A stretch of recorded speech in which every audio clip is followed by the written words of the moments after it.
Wendy, man. Girl, you were scandalous and I loved it. Your show is the best show on the air. The Wendy Williams Experience.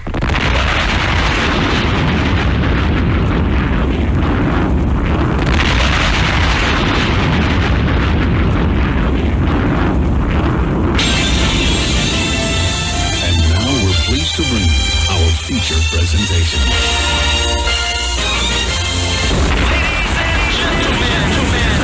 What you're here are about to witness the greatest queen of all time. Okay, party people in the house. Turn it up, yo. Turn it up. This is it. Allow me to reintroduce this representing From west to east. Just better get it right. Y'all know the name. Wendy Williams.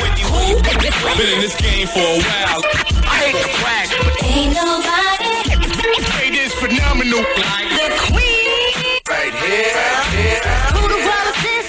So much drama. From yo block to yo block, heard of the number one female. Been doing this for years. Every barbershop, beauty salon. Who the world is this? So much this.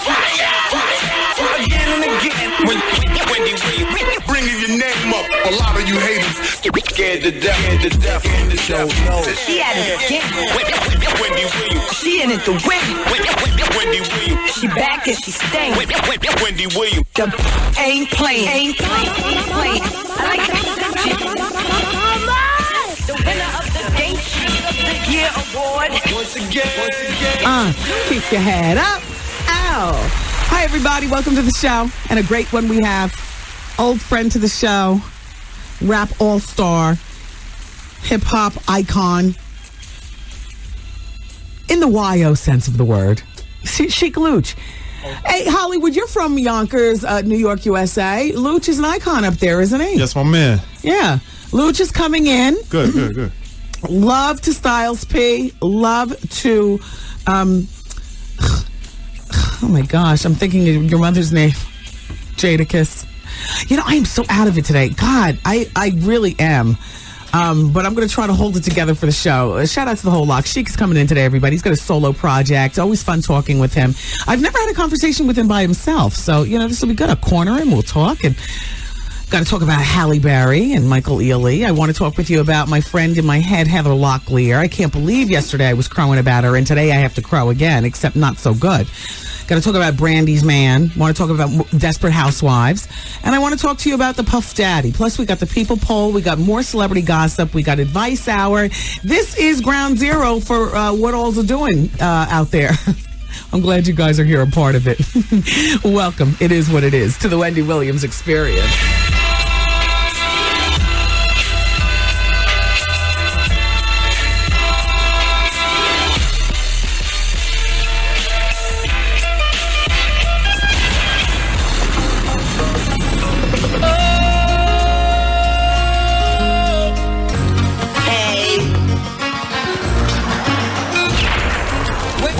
Wendy's got the heat.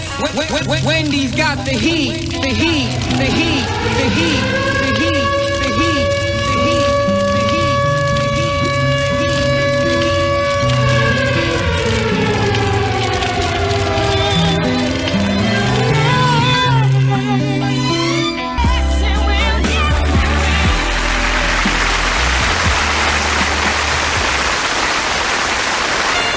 Ladies and gentlemen, it is with great honor and distinction that I introduce to you the queen of all media, Wendy Williams.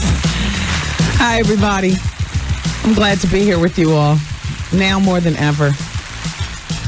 I got a slight touch of, I don't want to say depression, because I don't like to throw that word around after you've met people who are really depressed and, you know, then you realize you don't take that lightly.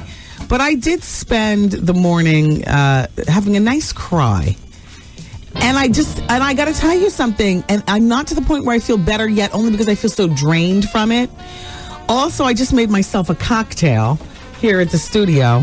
I made myself an airborne cocktail, and I'm just waiting for it to, finish fizzing like the Alka-Seltzer. You take these when you feel the tickle of cold in your throat. So I felt it yesterday when I woke up, and I took 2 of them, and I took 2 later on in the day. This morning when I woke up, after the crying, and then I did a double airborne cocktail, I feel like I drank a whole bottle of NyQuil, first of all. In addition to the crying, do I look puffy or anything? No. I do. Trevor Hollywood says. A little bit. Do I look like I've been crying? Do I look depressed? No. More depressed. No, but the top of your eye, the top looks a little puffy. Yeah. A little P. Diddy-ish. A little who? Oh, Puffy. P. Diddy-ish. I saw Puffy last night. Well, we were out dining. Antonio Banderas was there. Jamie Lynn Sigler, who plays Meadow Soprano. I was looking at her. She looks like she's gotten a nose job. She looked like she's happy, though, with her manager, ex-husband, AJ Descala. She was sitting. We went, we met some friends of ours for dinner, another couple. And they wanted to go to Cipriani's. And so that's where we went, downtown in Soho. And I'm thinking, like, it's a Tuesday night. Nothing really is going to be going on there, whatever. We'll just go in. I get the same thing every time I go there for my entree. I love the calf's liver. I eat it right down to the last shoestring onion on my plate. I just, I feel like picking up the plate and licking it, but the lights are so on blast in there. And you know what I mean? And everybody's looking, craning their neck, trying to figure out who's in there. Bijou Phillips came in. She looks sober. Thank God. So Puffy pulled up and, he went inside. I saw James McMillan, who's an entertainment attorney. He handles a lot of big business for, a lot of particularly African-American celebrities, I guess, in the city. It was my first time meeting him. He sent over a bottle of Cristal to top off, like the 8 wines I already had. I was drinking white wine. And so Puffy's motor, I don't know what that was that he was in. It was some sort of, and Puffy, that looked like the handicap van, but that's cool. Okay, so it wasn't a Suburban, it was something else. Anyway, so he was being driven. And he had on a black velvet ensemble. Last night, we found out the results of the elections and stuff. I don't know. Maybe he was about to go over to the Bloomberg camp to say congratulations, whatever. Anyway, he pulled up.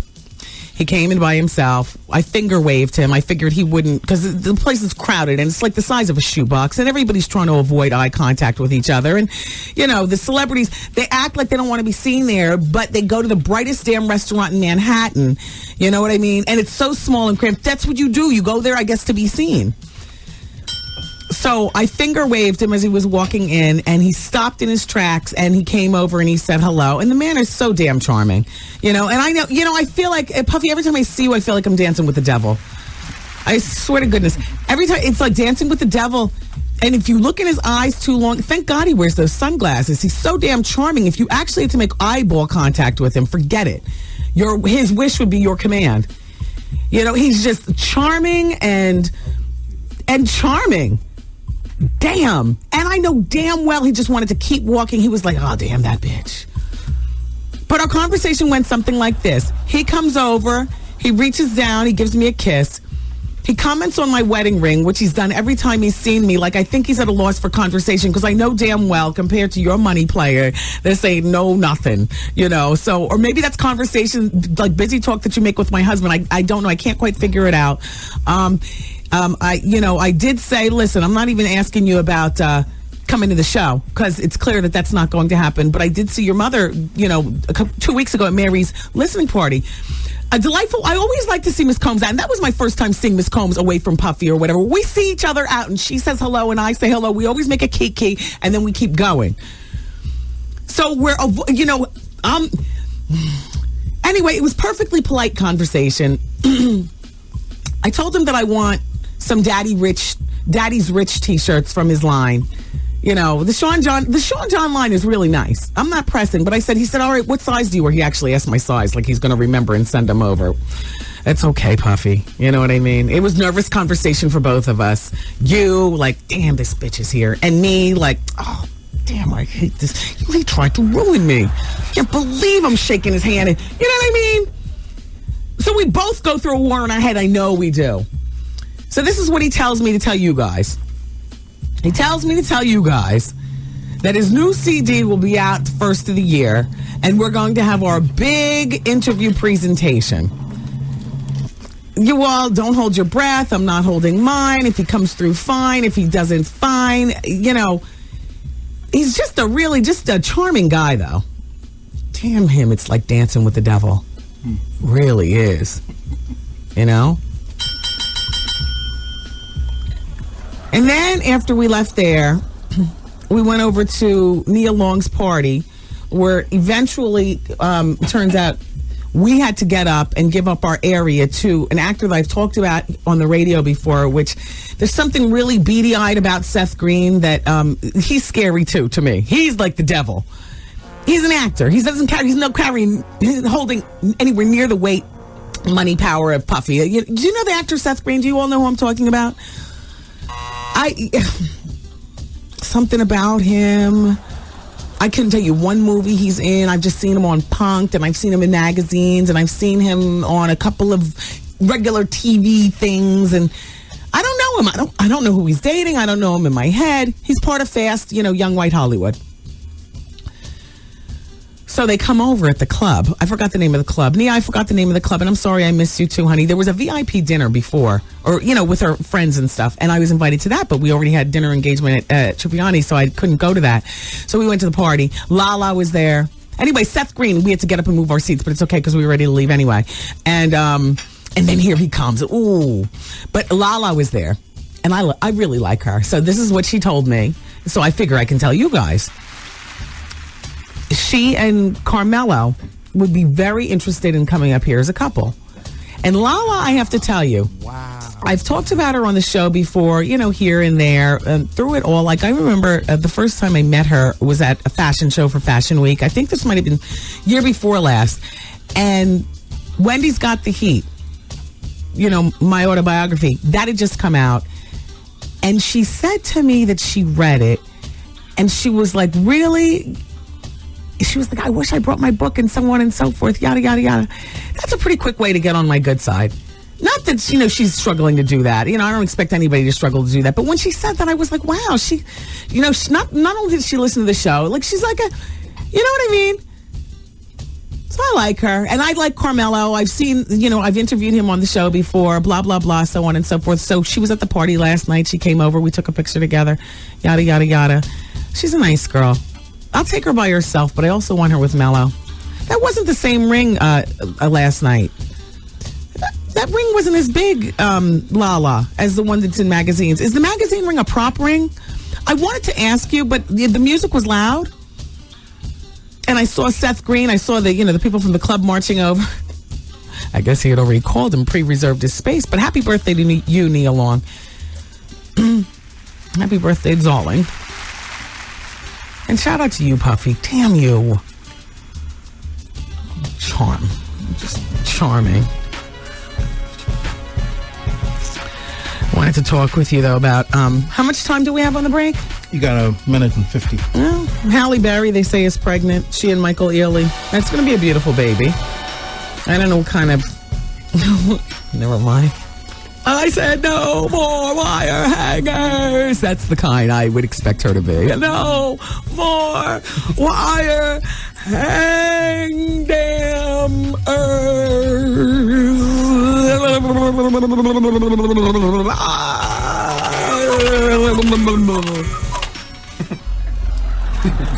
like that. Good luck to that kid. I say all that to say. Halle Berry. She's not the sharpest nail in the drawer. You know what I mean?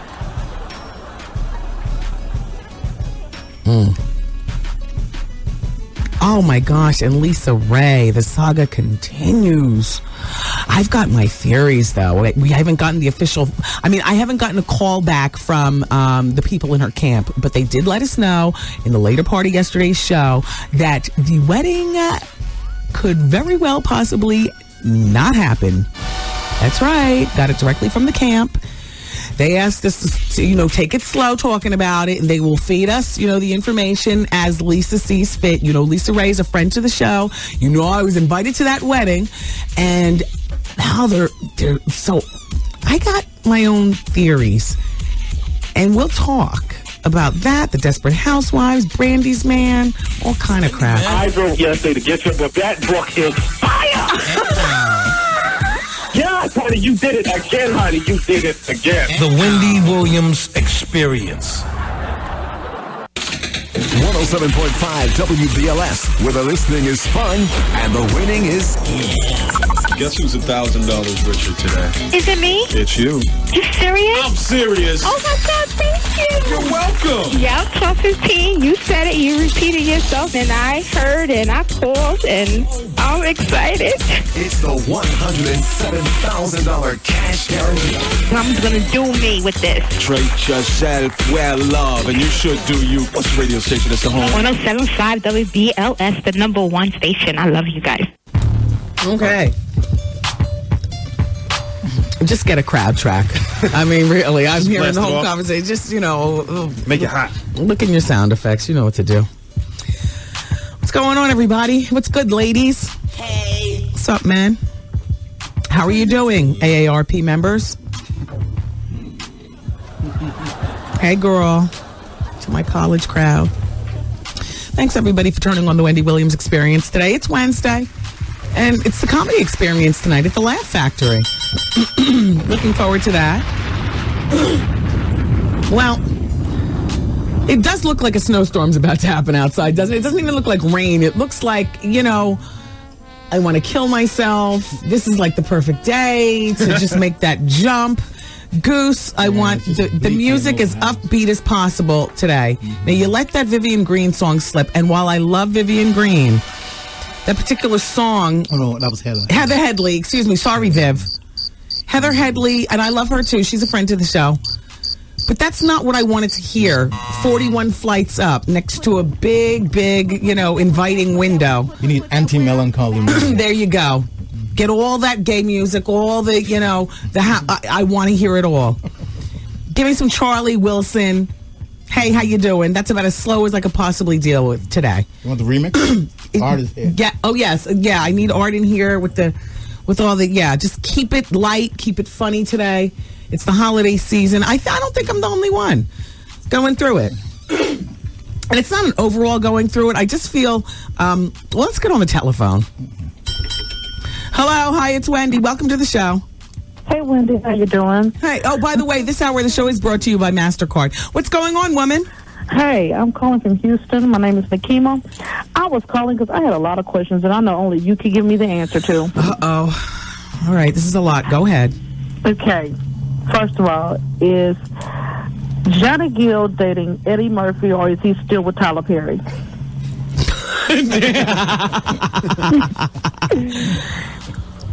Secondly, is Layla Ali now with Queen Latifah? And last but not least, is P. Diddy gay or bisexual? Oh! Wow. And I just knew that you were the only person that could answer my question. Because Houston wants to know. Yes.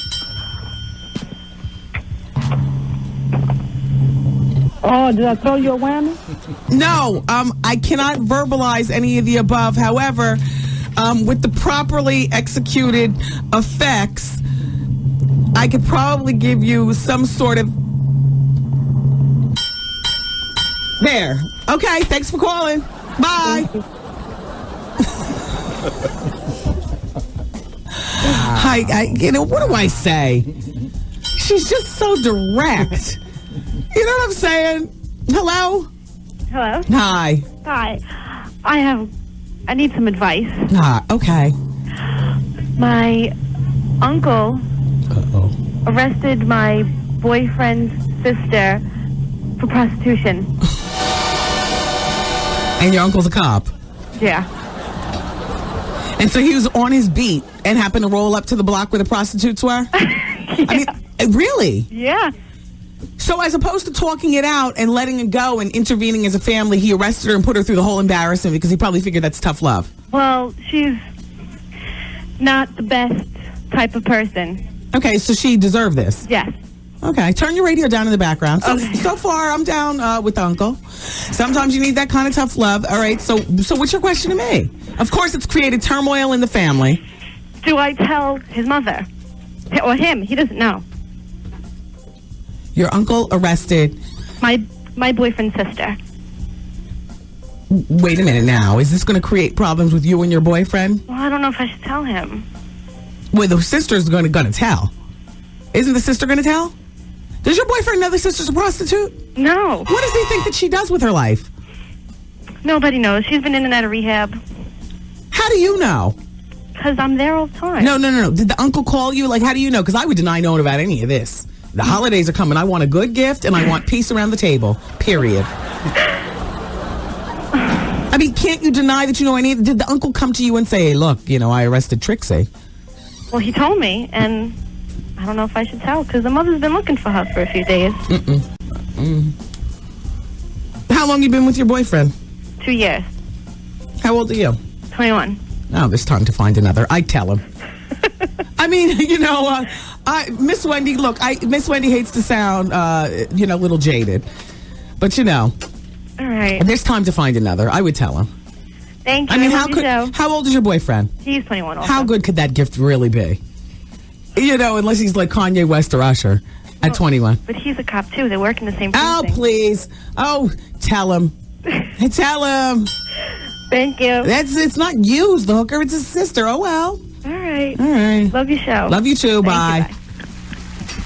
Hello. Hi, it's Wendy. Hi. Yes, I wanted to let Wendy know that both Terry McMillan and her husband... We know. I'm just a little upset about it because my office is in shambles and the cable's not hooked up, and I got to figure out where I'm going to watch it. Okay. Just wanted to let you know. All right. Bye-bye. Okay, bye-bye. My fear for you all, or for me today, is that in the 4 o'clock hour, you guys are going to leave the radio to go watch Oprah to see Terry McMillan. No, you're not. Just because you rang that damn bell, you're behind right in here watching me interview Sheek Louch. And you know what? Because of that, I'm going to save some missiles to drop during the 4 o'clock hour. Now. The show will be good up until then. It'll even be good after then. But if you missed the hour of truth today, baby, you're going to miss it. And don't think it's going to be all about Sheek Louch, because I will bring Sheek Louch right into the drama. That's right. The drama is going to unfold with a whole bunch of stars today on the Wendy Williams Experience. And I'm not just saying it. I'm going to really deliver. Now, you can either watch Oprah and listen to me or listen to both or whatever, but you're not going to abandon me. Because I know damn well that if I wasn't doing this show, it'd be my number one choice of afternoon listening. But I also know damn well I'd say, Wendy girl, Today, I got to watch Oprah. And I got to watch, and I can't even hear you in my ear. I got to watch it, and then I'll turn you on in the 5 o'clock hour. But you know what, everybody? If you turn me back on in the 5 o'clock hour today, you're going to miss everything that happened in the 4 o'clock hour, and I'm not repeating. Not even in the bonus hour, so nah. Yeah. Come on, you all. I know. Why is Oprah having a Jerry Springer? What's your name? Hello? Hi. Hey, Wendy. How you doing this day? Because my whole thing about Oprah even doing this show is that, you know what? At the end of the day, Oprah finally got the memo. It all comes back around to the streets, no matter House of Diddy and Hollywood and whitewash. But you know the whole audience is going to be black. Of course, darling. Because that's what her whole audience was when she started. Then when she realized she could make all that Lucci, and I'm not hating on her at all. But you know what? What Oprah realized is what a lot of black people who take their product to the next. It all. Oh, wait, hold on. comes Let me back turn to down the- Judge Mathis It's in the background. oh, see, Judge Mathis. It's my day off. Get to the toe, Judge. But my thing is that it all comes back around to the streets, and Oprah knows what she needed to do to add some fuel injection right back into her audience. And I'm not talking about money. Money is different from hood excitement, and hood excitement is what runs this country. And that's what I'm saying. They look to us like to. today, hon, because this is like Zoloft for the next 100 years. When those whiteys saw Puffy walk into that restaurant last night, all necks craned. You know what I mean? And Banderas and Sigler held nothing to the kind of Negroidian pomposity when he walked into this place. And then when he came in and he stopped and he came over to me, all of a sudden they were like, well, who is that? Is that, Mitch, meaning me. You know what I mean? But listen, I think Star Jones had a nose job because they showed a picture of her from her like college yearbook. The nose was looking kind of very. Do you think? Well, she's lost a lot of weight, though. No, but your nose. There ain't no fat in your nose. It's just gristle. That's true. But look at the nose. Peep the nose. And she had the Arsenio Hall haircut, the high top. Yeah. It was wow. kind of crazy. She probably looked more like Shirley Hemphill back then, right? Oh, I don't know. But listen, like I said, be happy today. Because this is like Zoloft for the next 100 years. Put one eye on the TV screen. Stop it! No, are you gonna? No, because see what you're gonna do. Are you really gonna listen during the? I am, but I'm gonna be. It's gonna be a little low. Fine. I'm there. Then you know what? I'm going to talk like this then too. I'm going to make it difficult for you to do both. So how do you like that? That's not right, Wendy. As a matter of fact, this is my one day off, and I don't know how the heavens opened up and timed it perfectly. TiVo. What? TiVo. I don't got that. Me neither. It comes 2 a.m. It comes on. Okay. Well, but I love you, and I wanted to tell you to cheer up. Don't be looking hard at the window. We need you here. We don't want hair thrown all over New York. No, I'm not going to jump or anything, but I just, it's just like one of those, the holidays are here and blah, blah, blah. All right. I'm love exhausted. Ya. I love you. Bye. She's not going to be here at 4 o'clock. She's going to miss because I promise you. This is what I promise you. In the 4 o'clock hour, we're going to blaze at least 2 heat-seeking missiles and then open up the phones. And Sheek Louch is going to bring his hood heat to whatever it is that we're talking about. And he's going to talk about it too. And I'm going to make sure it's something that Louch can chime in on. Louch, come prepared to gossip about others, as well as we'll talk about your life too. And then Louch, come prepared to launch a heat-seeking missile of your own straight from the streets. Straight from the streets. Let's blaze behind. Because people are going to be watching Gay Jonathan and Crazy Terry on Oprah, and they're not going to be listening to us.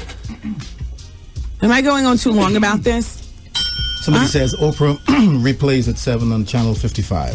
So they don't have to miss. Yeah, exactly. So nah. And we're not talking about Oprah and Jonathan until tomorrow anyway, so you can watch it at any given time. WLNY TV 55. I love them. All right, the ultimate Christmas party in New York is the WBLS Christmas Party with a Purpose, December 17th at the Broadway Ballroom of the Marriott Marquis. It's at 45th Street and Broadway.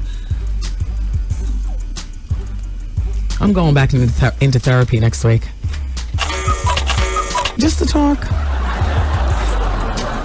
Just to talk. Just to talk. Featuring a full holiday buffet, entertainment. Don't miss out. Get your tickets at Ticketmaster now. 212-307-7171. We got Donnell Jones and Jaheim performing a whole bunch of surprises and prizes for you.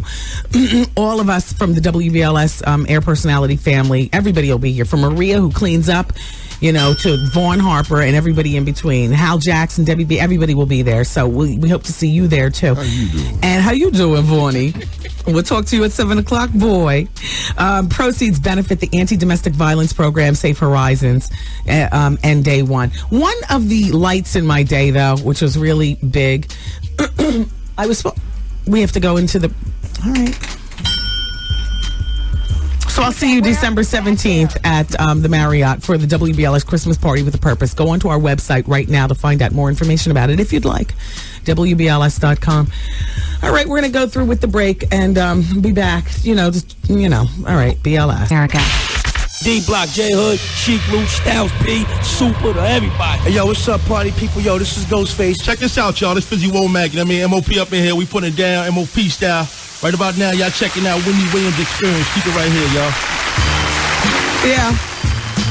So we're still here. They say that Jennifer Aniston has thrown the buck of the roles to Vince Vaughn. She's not going to make the same mistake, supposedly, that she did with marrying Brad Pitt. So she's laying the rules down if they're going to go further. I just think it's a whole bunch of hooey. I don't think they're going anywhere with that relationship. Nice talk, Jen. And I don't think Lindsay Lohan is going to marry Jared Leto either. He's got such feminine eyes. He's a good-looking guy, Jared Leto, but why would you marry Lindsay? I can't believe this about my friend in my head, Heather Locklear, who I was just talking about. I called her in my head already. She didn't pick up, so I left her a message on her machine. She and Richie Sambora are going through it. 10 years of marriage, it looks like it might be going up in smoke. Yeah. My friend in my head. Now more than ever, she needs her girls. I'm here. Tommy Lee is supposedly back on the scene. I guess that's the addiction of the long schlong schlibber or whatever that mojo is, that thing that he has. I don't know. I thought she'd outgrown him. When last we talked about him, she was so over him. But he's back on the scene. Richie's going on tour, and Heather is feeling alone with their 8-year-old daughter, Ava. Had I not miscarried that year, I would have an 8-year-old also. And we were pregnant at the same time. Alas, my friend in my head, Heather, she went on to have her baby, Ava. Beautiful. She hasn't had a child since then.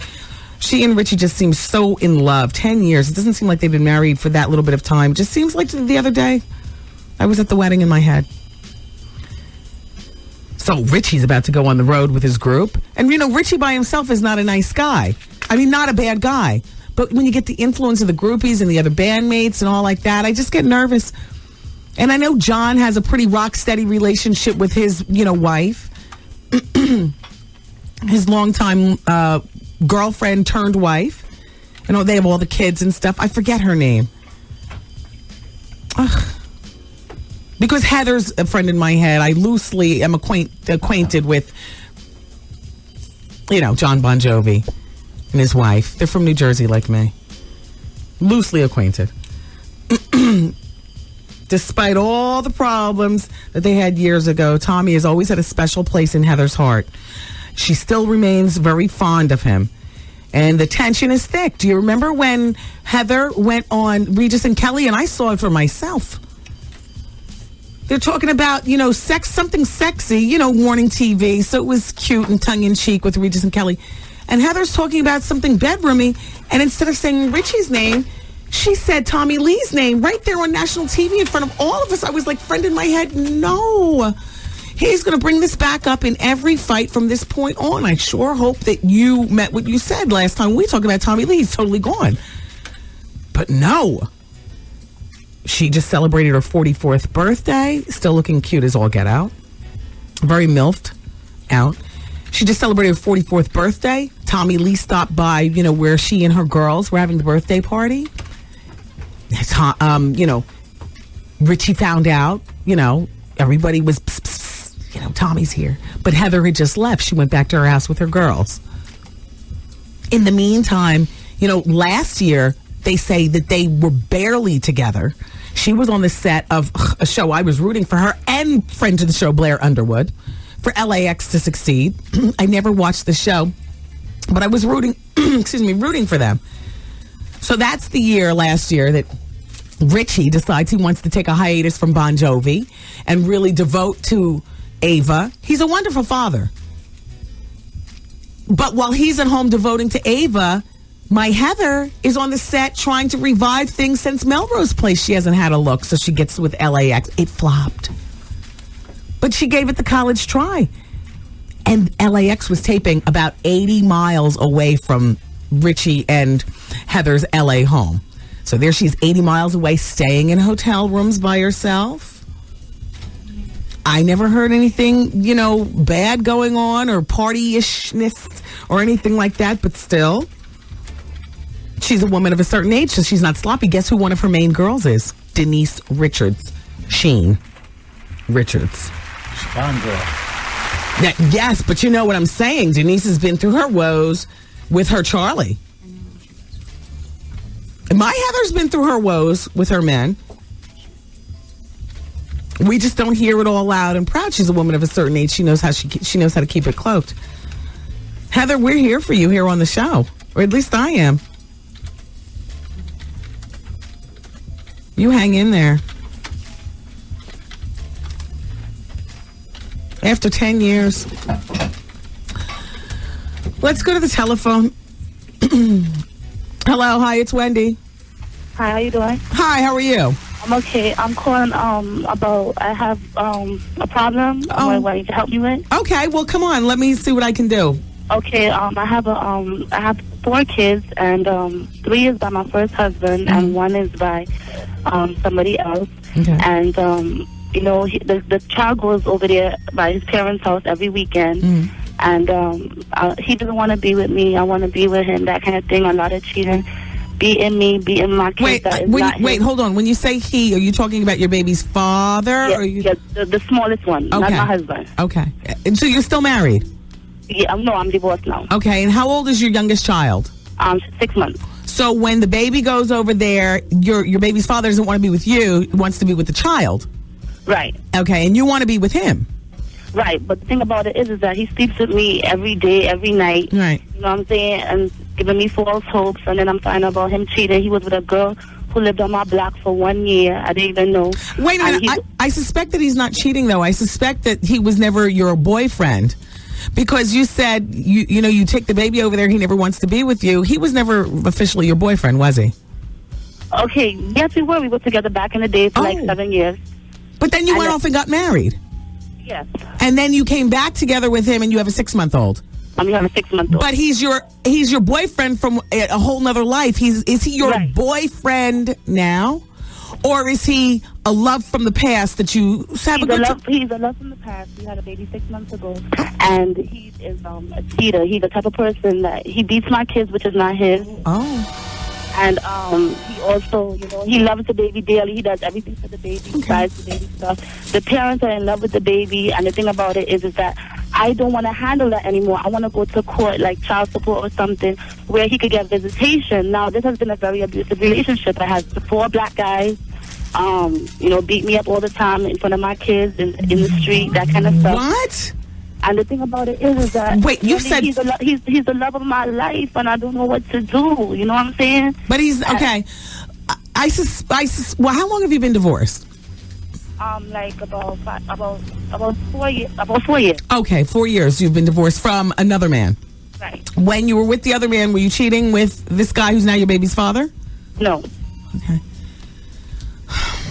So what's your question to me? It sounds like a really toxic relationship. The question that I'm asking you, Wendy, is do I take the baby over there on a weekend? Because there's other people that love the baby and involved with Yes, you take the baby over there. And just because he doesn't want to be with you, that's going to be on you. But girls are calling his parents in the house. Girls, his ex-girlfriend of 10 years, I found out was over there and, seeing my baby. And, as a mother, you don't want, I understand.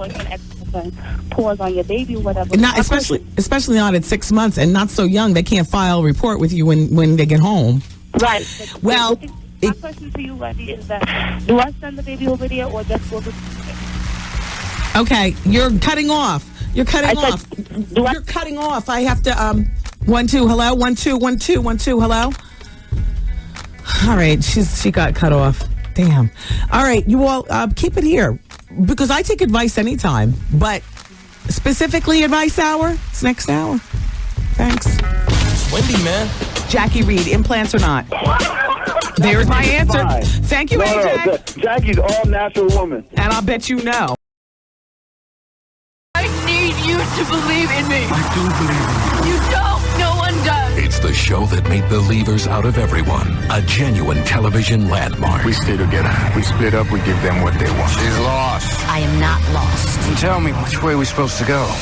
If you've never seen an episode of Lost, it's not too late to get hooked. What's the matter with him? Well, the fever, he's got an infection, he's dehydrated. More than 17 million new viewers have caught the fever this season, and they're loving the ride.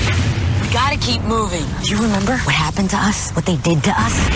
And for the millions who have been there since the beginning, you better hold on. What the hell is that? Oh, God! Because tonight, one of the survivors you've come to know will be lost forever. We never should have gone through the jungle. An all-new Lost, followed by an all-new Invasion. Tonight, starting at 9, only on ABC 7. 107.5 WBLS, New York. Let's take some calls from the request line. Caller number 1. Earlier today, she talked to radio host Wendy Williams. Dateline's Hoda Kotb talks with New York radio DJ Wendy Williams. Earlier this year on Wendy Williams' New York radio show. Wendy Williams is a national syndicated radio personality. Jimmy's guest tonight, Wendy Williams. Why is Wendy Williams fast becoming the queen of all media? She's made her mark making celebrities extremely uncomfortable on her popular New York radio show. She's got a TV show on VH1. Please welcome troublemaker Wendy Williams. Oh, my Lord. Am I ready for this day? That was the most erratic, weird interview I'd ever heard. The Wendy Williams Experience.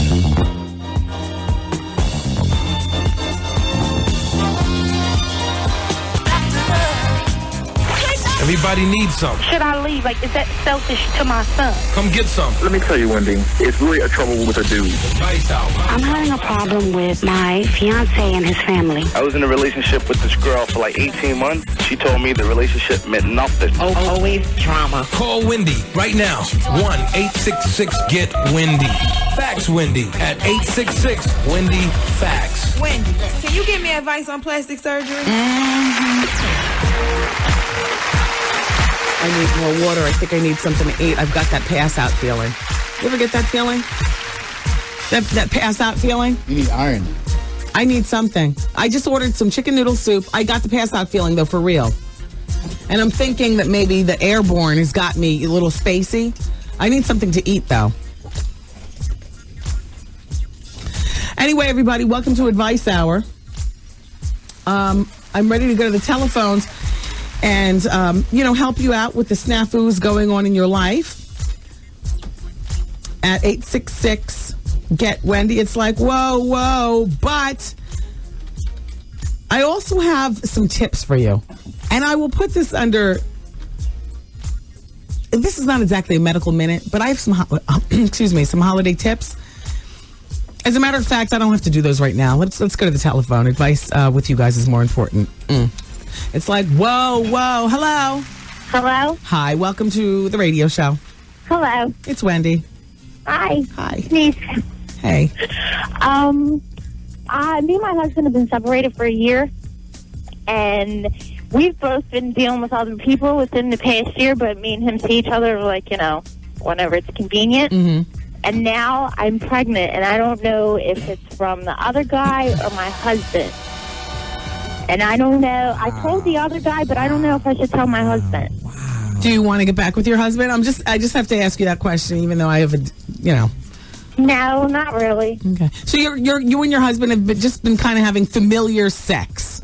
Right. We have a child together, so, usually when we transfer the baby, right. You have a little bit of sex. And, of course, you're familiar with each other, so you're having unprotected sex. Yes. Now, what is the reasoning for having unprotected sex with this other man? The other man, the condom broke. Oh, wow. And you are taking no birth control yourself. You're strictly relying on condoms. Right. I was on birth control, but I had stopped taking it because I wasn't really having, you know what I mean? I figured it was just my husband. And if we had another baby, maybe our marriage might have worked. And so now you realize if you're having the jump-offs, baby, your marriage is never going to work. Yes. But you don't want it anyway. Or do you kind of pine for your husband? Were you kind of looking forward to getting back together, possibly? I wanted to get back together with him, but, his attitude really hasn't changed at all. Yeah. Expect it to get worse when he finds out you don't know who your baby's father is. Right. There's really nothing that I can say except for you have to wait out the 9 months and then you have to have paternity tests. Something for which I've become very familiar over the last... Should I even tell my husband? Should I just have the baby and then tell him, just tell him I'm pregnant, but it's not his, or just tell him that it might be his? Well, now that we've both decided that you don't want to get back with him, you can do whatever feels comfortable for you. Because either way, you don't want the jump off either, do you? The jump off's okay. Yeah, but the jump off now knows that you've been sleeping with your ex-husband. Do you think that a jump off is going to be receptive to the whole thing? Even though you're entitled to do what you want, but you know how fragile a man's ego is. Yes. Which is why the jump off knew that I was married. Oh, he knew that me and my husband were married and separated. Did you start sleeping with the jump off before you were separated? No, I met the jump off after I had been separated for about 6 months. What do you feel most comfortable with, telling your husband or not telling him? Because either way, you don't want your husband. You just want a divorce and you want your child support. Right. If the child ends up being his, then you still have to deal with the confirmatory of not knowing who the father is. And I suspect that his behavior will be like a lot of men, like, oh my gosh, you whore, you were sleeping with somebody else. You didn't even know that this was my, tainted opinion of you. Right. What's going to help you gestate the best? The stress of him knowing or Just the stress. But I don't know. So I tell him? Would I tell him? Yeah, you know what? Tell him. Okay. Tell him. Yeah. I wish you well with that one. Thank you. That's tough. Hello. Hi, it's Wendy. Welcome to the show. Hello? Uh-huh. Welcome to the show. Hi. Hi. I am calling because I need a way to tell my daughter's father that I don't want to be with him right now. Yeah, I've been through a lot of things with him, and I just want to get myself together first as a woman and then be with him, but I want to do it in a way that it doesn't push him away from my daughter completely. Yeah. Now, how old is your daughter? My daughter is 1.5. And how long have you guys been together prior to your daughter? Prior to? 3 years. And had 2 years. 2 years prior to my daughter. Okay. Had you ever lived together? Yeah, on and off. We don't really get along when we're living together. Okay. And there was never any intention on marriage? You're just doing a good co-parenting job? I had just gotten divorced when I first met him. I wasn't even divorced when I met him. Okay. I got divorced during the relationship, so marriage is like not really. Does he know this? Did you convey this to him from the gate? No. So he thinks that you're marriage-minded? Yeah. Is he marriage-minded? Yeah, he is, very much. This is going to hurt him and devastate him? Yeah, probably. So the only way to do it is to be as honest as possible. I know if I'm that honest, he's just going to pull himself away from my daughter just so he doesn't have to be around me. And I really don't want to hurt my daughter. I think that's the main reason why I haven't been, that honest. I understand I understand exactly what you're saying. But, like I wish that, the other woman would have done, I wish that, oh boy. Were you using any birth control with him? No. Did you have kids from your previous marriage, when you were married? A 9-year-old and an 8-year-old. Yeah. Boy. Did you intend on having other children? No, I did not. Yeah. Did you have birth control while you were having sex with your baby's father? I was on and off of it. Yeah. I mean, that's hindsight. I was just asking. So what should you do? You should do what's best for you, and be honest with him. When you met him, you were just separated, barely. I mean, and so you're not in a rush to get married, and you have never had time to breathe. No, I haven't. I wish you were actually on your birth control when you were having sex with him to ensure that things like the complications of a child, as beautiful as they are, but that complicates things. It would be much easier to just walk from him if you didn't have kids together. Yeah. It's probably going to be hard to get your child support because he's going to be immature like a lot of men can be. But, you be honest. Don't lead him through a farce. The best thing you could say is that you guys aren't living together now. Yeah, but I just got a house, and now he's like, he's bringing everything over. I'm like, oh shit, what's he doing? You need to put the smash on that immediately. Yeah, because I'm like, I need my own space, man. Immediately. Yes, no. Yes. Yeah, put the smash on that. Okay, I wish be honest. Be honest. That's the only thing you can be. Okay. Thank you, Wendy. I love your show. Take care. Bye-bye. Okay. I just wish, women were more prudent with their birth control because the kids really complicate stuff. And the excuse of the condom breaking is like, oh my gosh, you had no backup. You were taking no pill. You were taking no Depo shot. You were taking nothing. Like, to me, ladies, if you're really serious about wanting your independence before children and not wanting to have children and not wanting the confusion and the sloppiness of who's my baby's daddy, and I knew because I'm going through that. But if you really don't want that, then don't rely on a condom. Don't rely on just a condom. Use the condom, but use your birth control because it's your body. That is just so sloppy. And it could happen, but for the grace of God, to any woman who's sleeping with more than one man at a time. And I am no pot calling the kettle black by any means. I was just, fortunate, I guess, back there, in the day. Mothers lived. Hello. Hello. Hi, I'm sorry. How are you? I'm fine. How are you, Wendy? Good. What line is this, Goose? This is line 4. All right, this is line 4. Welcome to the radio. You must be Pam. You're 40 years old, and your baby has nappy hair. Wendy, you're back. I faxed you a letter before, and I called. You was addressing it. Yes. But I couldn't hear you because my boss came over, and I was at work, and I wanted to scream. What did she say? Okay, well, here's one thing that I remember right off the top of my head. Go to the website, carolsdaughter.com. Now, I don't know whether you're a New Yorker, but Carol's Daughter... I'm in New York City. Tell Carol's Daughter? Yeah, up in Harlem. I forget the street. That's where I live, too. Okay, good. Call directory assistance for Carol's daughter. They're brand new to your neighborhood. They're from Brooklyn. Okay. The Pinkett Smiths are involved financially. The Beyonce, Jay-Z faction involved. These people have sunk, millions of dollars, $10 million a pop.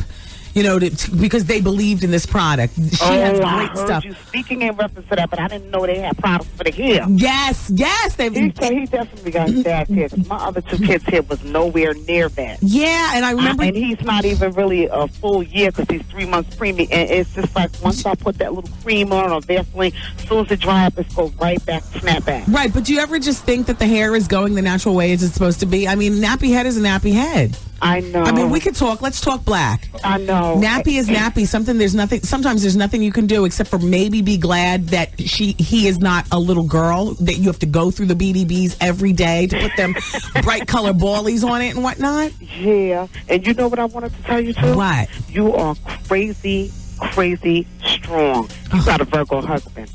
Yeah, I do. It's a year, girl. Yeah. And only the strong survive. That's all I can say. It's only a year, and we was together before then, and I broke up with him, and I fell in love with him for the strength that he had. Yeah. And now we have to go to counseling, or we're not going to make it because I can't deal with the verbal and the arguing. With your man. Tell him to stop with the sorry music because I am nowhere near going to be a sorry individual.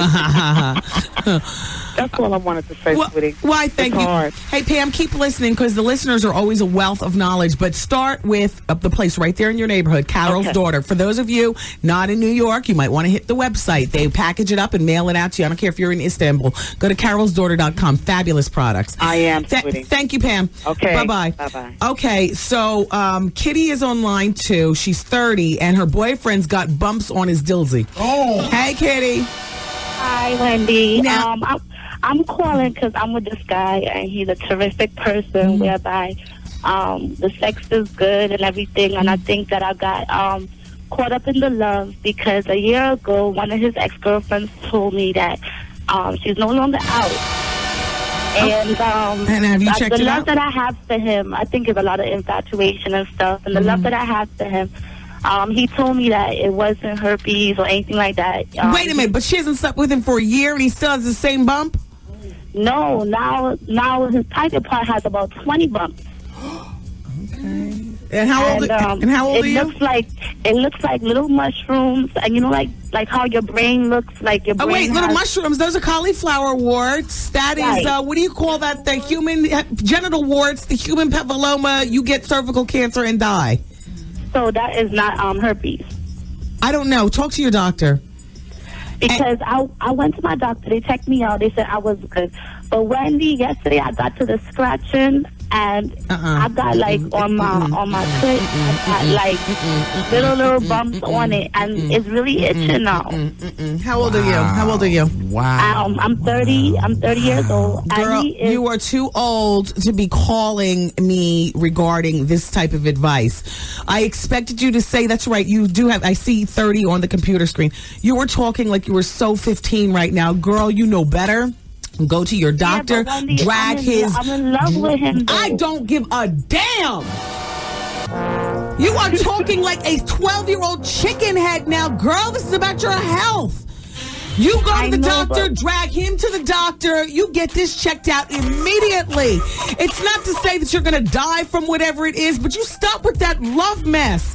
You better roll on him like a 30-year-old woman who has some sense. Oh, Kitty, don't be stupid. Come on, Kitty. Wendy, Kitty.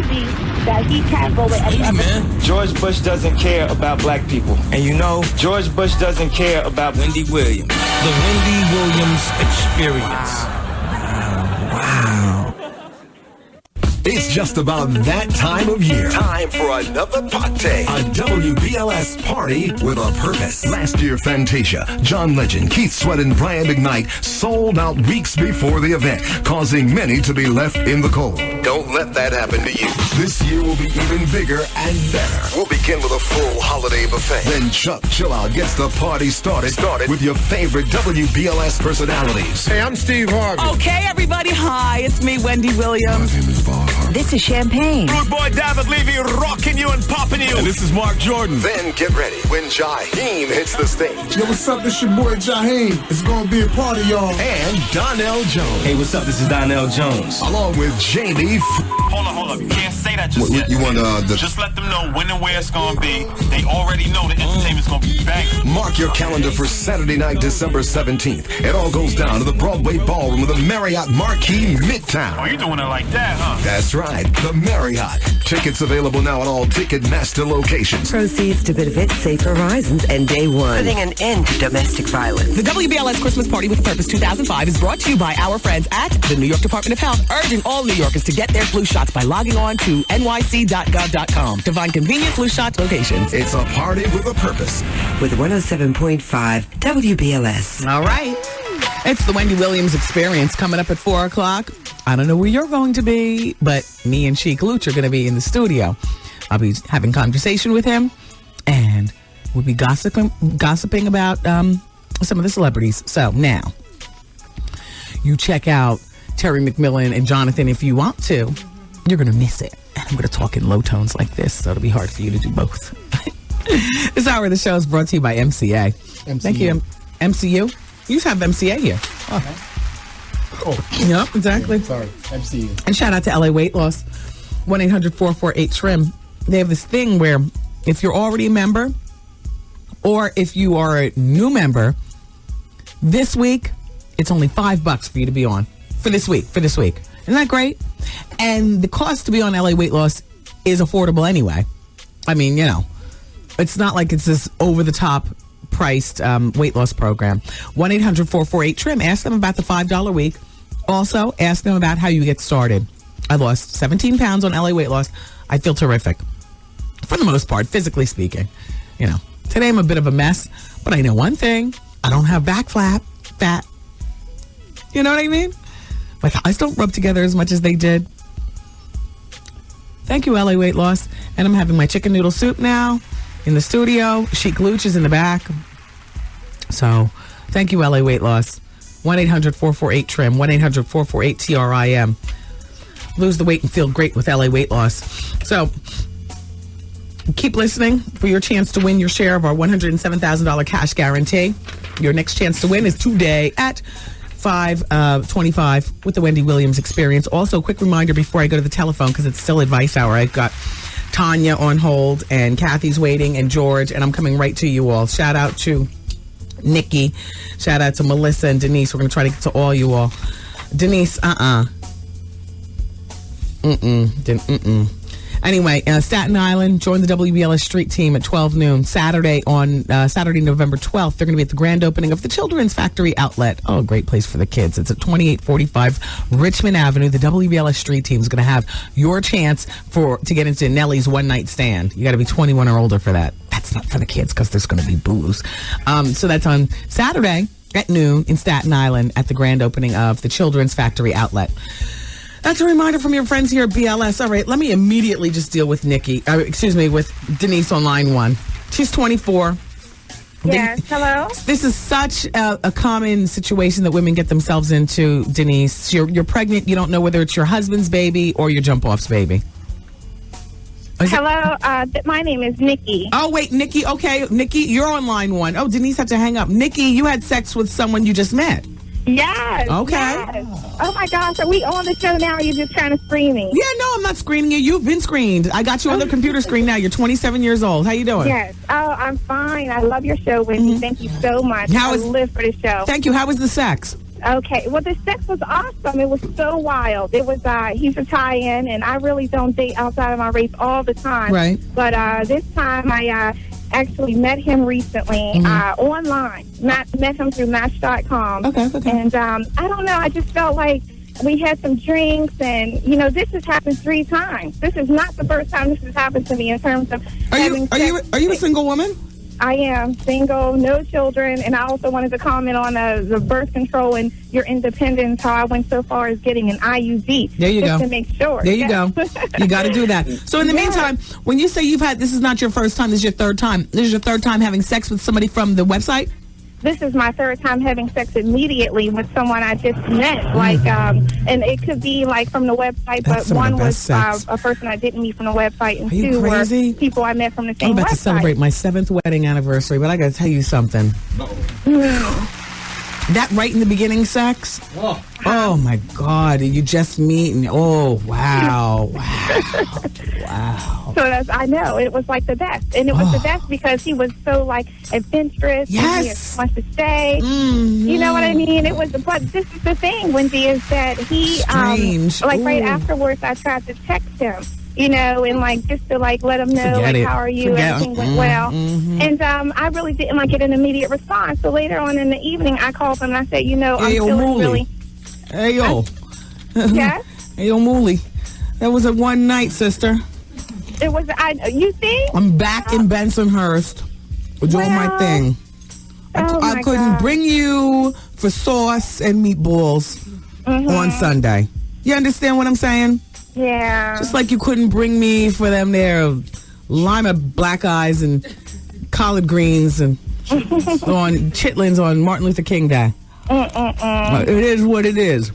Oh my God. All right, stop getting pink. I don't know. I really don't know. Like in terms Stop trying to chase from a jump off a one night stand. I mean, you know what? Here's the thing. No, it's not like that, Art. Because my opinion on having sex with somebody quick, is that it all depends on the two people. You know, there are people that have met and had sex on the first date and fallen in love, been married for 20 years. There are people who have sex on the first date and she feels cheap. He thinks she's a whore. It's all in the people. I don't know what you're looking for, and I don't know you people personally. Right. What is your ultimate question to me, just so I can finish this off? My ultimate question is, at this point, being that he doesn't seem... At one point, he did seem to be receptive to my inquiries. Until he had your sex, right? Well, no, not until he had my sex. Like, after we had sex, he finally answered one of my... He didn't answer any of the text messages. I sent him two, but he answered my phone call when I said, I'm feeling, like, uncomfortable about what had happened, and I think we should talk. Because I want to talk about, any STDs or something like that. Oh, gee, nice time to talk. Listen to this. I know. So, anyway, so what did he say? What did he say? So basically, he finally was like, he's all cool about that. He has nothing, never had anything, and he was really shocked that I would even take the conversation there. But I just want to know, my question to you is, at this point, if I wanted to try to at least see if I can push this past just the jump-off stage, what is your suggestion that I can do at this point? Well, take it off the telephone and take it off the website and actually go on a real live date where you guys really talk to each other as opposed to, texting back and forth and then ultimately, your time together is having sex. Yeah. And I would say also, don't go into detail about how you date people off the website and you're sexually active and all like that. But by the same token, don't be copping a bunch of pleas like, oh my gosh, we had sex the first night like your Mother Teresa. This is 2005 and women play like the men play. Don't be too much not like your regular self. I would say be discreet about what you do on the website and stuff like that, and be prepared also to give it up if you decide that you want to be like a boyfriend or girlfriend on a trial basis. I want to. I would like to try that. But I don't know what he wants. He don't want you. Well, you know what? Exactly. Or can I be honest with you? What? How long has it been since the last time you had sex? Oh. That's what it is. How long? I'm so hard up. Before him, the last time I had sex was a month. No, and mind you, I'm single, 27. Wait, no. Listen, Nikki. When's the last time you had sex with him? Oh, with him, it was on, we went out on, I think it was Sunday or Monday. Well, today's only Wednesday. Do you remember which one? Where did you guys go? What did your date consist of? Did he pick you up? We met at a particular spot in my neighborhood. Eating spot? Movies? What? Yeah, it was eating and drinking. The Copa in Philadelphia. So we met there. And we had drinks. But I told him, if I take 2 drinks, I'm like flat out drunk. And he was like, all right, so that was a sex date. You want to know what? He doesn't know you. He doesn't want you. If he really wanted you, you would have had some sort of meaningful date or conversation since then.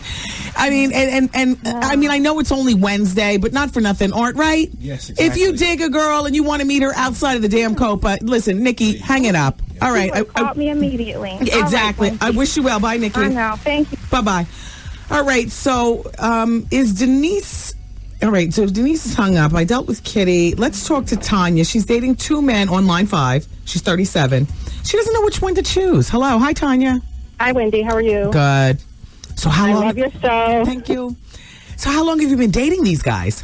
The guy that one guy I started dating in March of this year, so it's been 8 months. And actually, we did have sex on the first night and didn't think that this was going to go any further than that. So the problem is he was going through a bad divorce when I met him, and he has since got his divorce in July. And he says that he doesn't think he ever wants to get married again. He already has 2 children, and he doesn't want more children. See, dealing with men, whether you plan on marrying them or just being their girlfriend, dealing with men right after divorce, just like dealing with women right after divorce, you're dealing with a bunch of wounded baggage from another relationship. My knee-jerk reaction is to leave the divorced guy alone. Because you're 37, and you haven't conveyed this to me, Tanya, girl, but I sense that your biological clock is ticking. One day you'd like to get married. Right. So you're wasting your time with Mr. Bitter because he just turned in his wedding ring. So let's hear about the guy you're going to stick with. Well, he's in the military. He's been gone since December, and that's how this other guy came into the picture.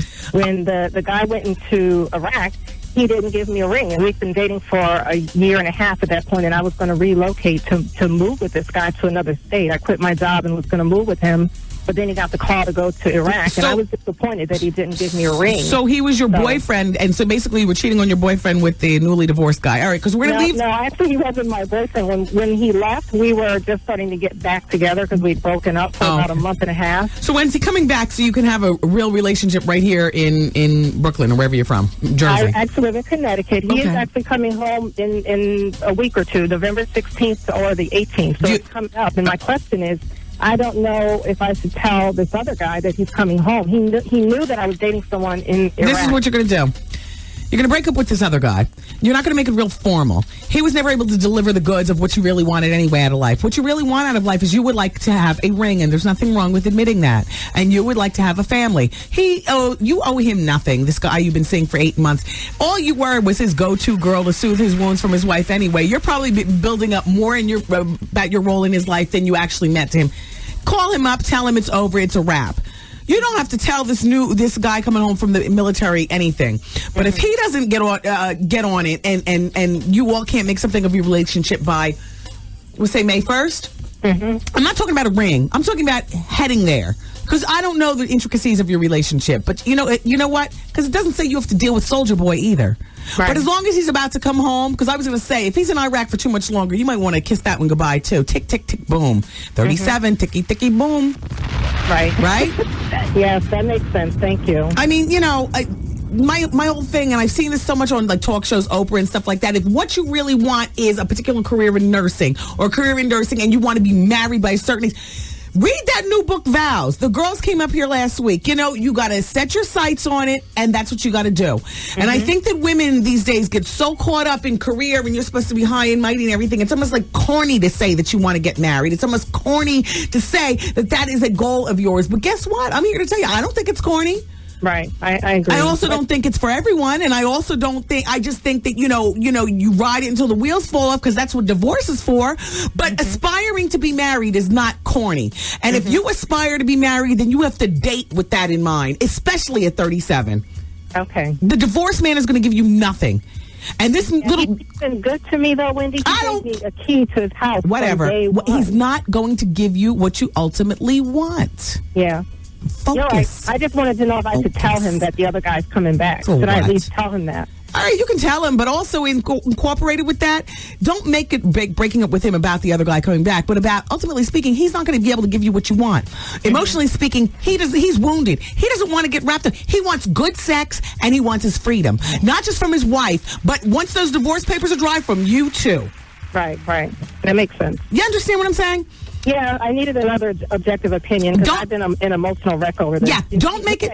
His ex-wife cheated on him, and that's why they got divorced. Listen, doesn't matter. Don't make it about the Soldier Boy. Make it more about he obviously is never going to be able to give you what you want. You're focused on what you want. You think you got to move on. Honesty. Okay. Thank you very much. All right. Thank you. Bye-bye. All right. I just think that there's a plethora of women out here right now telling women, a plethora of mothers, like turning their girls against men and against, there's nothing wrong with wanting an MRS. There's nothing wrong, even if you're single and you're 50, there's nothing wrong with still aspiring. Lou, I'm saying that there's nothing wrong with aspiring for coupledom, Lou. You're a woman of a certain age. Lou, is there anything wrong with a woman aspiring for coupledom? Yeah. Do you notice that there are a bunch of women out here right now telling girls, chase your career, be a maverick. And don't do what? And don't be together. Exactly, Lou. And I just find that, that's part of the deterioration of the family right there. Not just the black family, but the family in general. Sisters, we want to do it for ourselves. And then when we go home, you can't spoon with that briefcase and that, $500,000 salary. You know what I'm saying? Or $1 million or whatever the hell you're doing. Tracy Edmonds moguling. Kamora Simmons got hers. Don't fall for it. Don't fall for it. Sheek Louch in the other room. He still looks cute, right? Damn. We'll be right back. All right, we'll be back. It's BLS. Yeah, this your boy Lloyd. This is Tawanda Braxton. Hey, what's up? This is Sierra, and right now you're listening to the Wendy Williams Experience. All right, everybody, and the phone lines are open. 866 get Wendy. The computer screen is not indicating who's on, so we'll just go in blindly. Hello, hi. Hi, how are you? Good. I apologize for the wait. Listen, Okay. I've been trying to get through to you. Okay. I'm a 23-year-old. Okay. My boyfriend is 30. Mm-hmm. He's a sheriff. He's a sheriff? He's a sheriff for the Philadelphia Sheriff Department. Okay. I work for the school board. Okay. Okay. When we got together, things were a little shaky because he had to go to the academy. Mm-hmm. And I was seeing this Italian guy. And, I don't know now, and I wasn't like really feeling my boyfriend, but now I'm in love with him, and I'm 6 months pregnant by him. What the hell is going on? The problem is he found out that I was cheating with the Italian guy. Okay. And he was hurt, but we stayed together until you have that half Italian baby, and he's got to be reminded every day. Don't fall for that. But anyway, go ahead. Bull crap. No, it wasn't like a relationship me and the Italian guy had. It was just that I was addicted to his money. It makes it worse because you were. Anyway, go ahead. I was like a gold digger, but he knew about my boyfriend, and he was still willing to like take me and all my girlfriends shopping and buy he was just an idiot. And I don't know, my boyfriend. You're the one 6 months pregnant. Excuse me? You're the one 6 months pregnant. You got to re-examine who the idiot is. No. I'm not worried about that. Me and the Italian, when I got pregnant, me and the Italian got stopped messing with. We had already stopped dealing with one another. Okay, so now you know. At one point we did have sex, and the condom broke, and I used the morning after pill because I had came off the pet. Now you're 6 months pregnant with the morning after pill baby with two noses. No. After the morning after pill, once my boyfriend came home from the academy, we started to try and have a baby. We went to the doctors, to try and reconcile our differences. We planned to get married, so forth and so on. I popped up pregnant. Now I'm pregnant, and I'm like going through so many emotions. And he never cheated on me. He never did anything. Now, like the other day, I caught him on the phone. I walked in the house from school. Turnabout's a fair game. Good luck with gestation. Take care. Bye-bye. I couldn't take it. Was I wrong? No, you wasn't. She's upset because now he's, talking and jumping on the telephone. Turnabout's a fair game. Yes. The player's been played. The player has been played, and he played your game better than you because you're the one who popped up pregnant. Now you don't know who your baby's father is. And regardless of who your baby's father is, you got a baby. So now, who's been really played? Ladies, we have the potential to do this game so much better than the men, but I'm sorry, some of you all get real sloppy out there with these condoms breaking, How are you going to play a game like a man when you carry all this uterus and all this other kind of stuff? That's the extra baggage of having to be twice as smart as them. Right. Do you all understand that? I get it. Stacey, we have the potential to play the jump-off game better than men ever played it. Oh, I have. I know. I have. But you do it not just with a condom, but with a Depo or a pill, or you got, you know what I'm saying? Take care of your business. Hello? Yeah. It felt good when that condom break, though. That's okay. We got backup. I got my sponge in. I'm out of claps. My hands hurt. I got you. All right, let's see who else is on the phone. I just can't take it. Hello, hi, it's Wendy. Hi, Wendy. Welcome to the show. Thank you. I'm very frustrated and I need your help. Okay. When I was 17, I was diagnosed with hypothyroidism. Okay. And and they gave me my options, and I chose to do the radioactive iodine like you. Okay. Now, this was when I was 17. After that, about a year after that, I noticed that, I started getting alopecia areata. Okay. When I went to the dermatologist, they said that, it could be a direct result of the radioactive iodine. Uh-oh. What is that? It's when you lose hair, like you develop bald patches in just various parts of your scalp. Yeah. That's the areata. There's also the totalis where you lose everything. But yeah. I got the areata. My hair is thinned a bit, since thyroid disease, but see, thinning hair runs in my family. Go ahead. I know you said you always had thin hair. Yeah, I've always had thin hair, but it hasn't helped since, having, thyroid disease. Right. So the dermatologist said, oh, sure, yeah, it could be a result of the radioactive iodine. But then the endocrinologist goes, oh, no, there's no way that it's related. And it's really, frustrating. So my question to you is, do you have a good endocrinologist that I can see? Because the one that I see, I think he's a little old and out of touch, just a little bit. I love him, but I don't think he's... I go to two. And my hair is falling out and packed, like it's really, really coming out now. I don't know what to do. It's really dramatic like that. Every day I comb my hair. Hold on a moment. Let me talk to you behind the scenes. You live in New York? Yes, ma'am. Okay. All right, hold on. I'll talk to you behind the scenes. Thank you. I'll give you telephone number and stuff. Okay. All right. All right. Is there anybody else on the telephone? Yeah. Shout out to everybody in Hartford, Connecticut, by the way. On the 6th of November, I'm going to be... Is that the 6th of November or 6th of December, Art? No, not November. It's already passed. Yes, December. Yes. December 6th. Yes.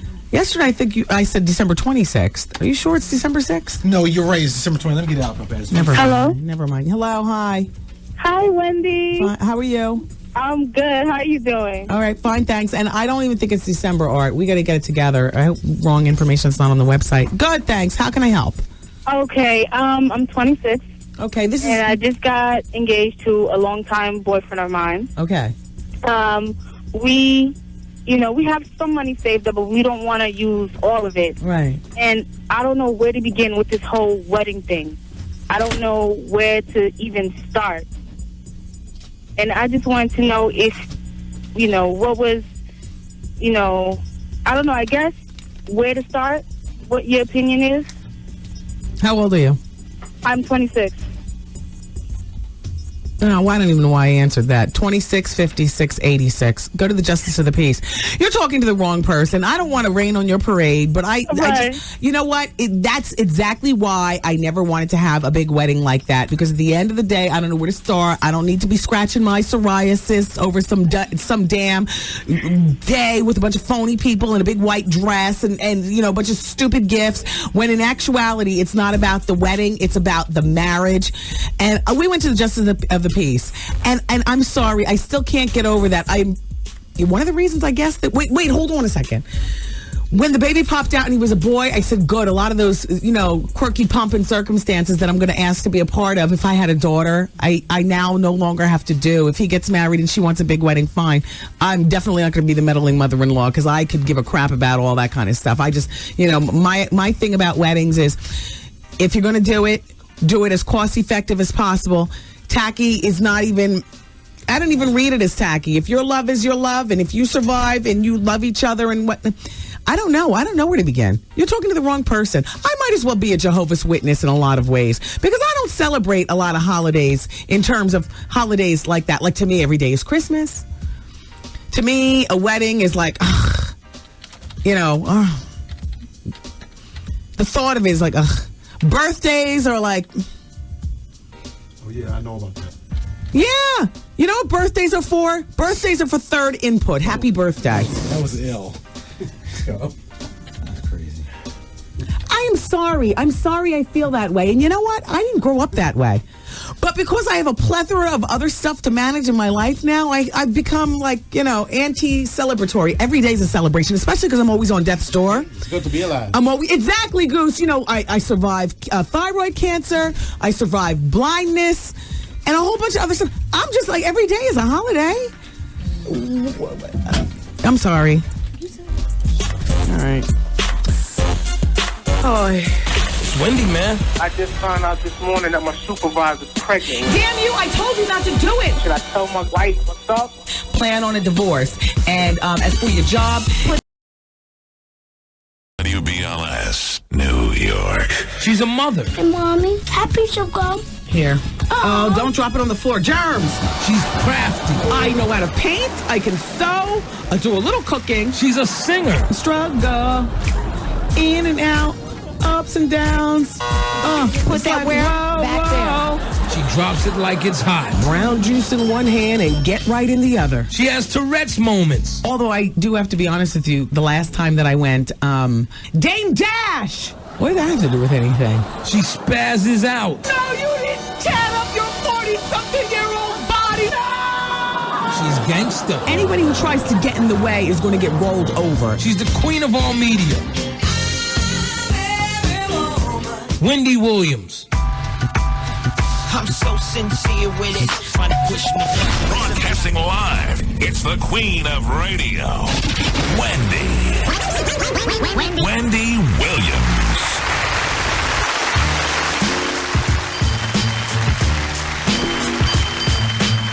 Hey, everybody. Wait, hang on a second. It's the Wendy Williams Experience. It's time for the Hour of Truth. Let's bring our guest, Sheek Louch, in. Uh-oh, here he is. Big dog. Nice to see you. You look great. How you doing? So anyway, all right, so this is my first time talking with you without the guys. Yeah, I know. But you got your new CD out. No doubt. After taxes, in stores now. It's looking good, too. D-Block presents. Yeah. Hey, Wendy, they back there. They're trying to scare me up. They're like, yo, she got a question to ask you, man, and all that. No, here's the thing. Jonathan Plummer is having it out with Terry McMillan on Oprah right now. I probably shouldn't even remind people of that. Eastern Standard Time, it's going on right now. For those of you in different markets, maybe it came on a little bit earlier, maybe a little bit later. But that's the interview people are going to want to see. Yeah. So I was like, don't you turn this radio off. That's right. Sheek is coming. All right, hold me down. And there's more to the story. No doubt. So now, how's life after taxes? Great. So far, so good. The record's jumping out the stores. It's looking good. It's, hopefully God willing, Yeah. Now, it's D-Block Presents. Yeah. Let me just look. What's your actual label? After D-Block and Koch. We with Koch. We got a new deal with Koch right now. And Koch gives deals that benefit the artists in a way that other deals don't. With a major label, you getting your advance, and you getting probably like 30 cents off each record. You know what I mean? We getting $8 right now off every $10. So, you know what I mean? This is true. Who's executive producing? I haven't opened up the inside. It's me, Kiss, and Styles. Look at that. All day. Look at that. It's I'm getting a lot of love out there with this. Is this in stores now? Y'all go get that. And the Source magazine says superb production. Yeah. I do have to say, you know what? And I've always thought that you had skills. No doubt. But I was listening in my car it was on a mixtape. It wasn't the actual CD. All right. I was like, listen to Sheek. Wow. Yeah, no doubt. The longer you're in the game, the longer you just get greater and greater. The better you get. No doubt. But even though like I'm hot or whatever in the street right now, like I still feel I'm playing catch up like to my partners because I took so long to make a solo project, and I wasn't gonna. Yeah. So, but Wait, why did you decide at one point that you weren't going to do a solo CD? I was good with just doing the locks thing, and I was like, because Kiss already been like when he was with Diddy decided to do a solo, and I was like, nah, I'm good. Then I started doing some mixtapes and Clue, and everybody started calling, and the people were asking, when is your album coming? So that's what happened. And how long did it take for this album to get put together? That one probably like 6 months, 7 months. Now, have you had any run-ins with G-Unit, you and the rest of the guys? Not at all. I mean, you know what it is? Like, if I see them, I don't want to shoot at them or nothing. You know what I mean? It's like no lines have been crossed that way, but, we getting at each other, and it is what it is. And for y'all all to know, 50 will never, ever, ever work a Kiss album. He said he wants to do his next Jada album. Yes. You can't be serious, clown. Never.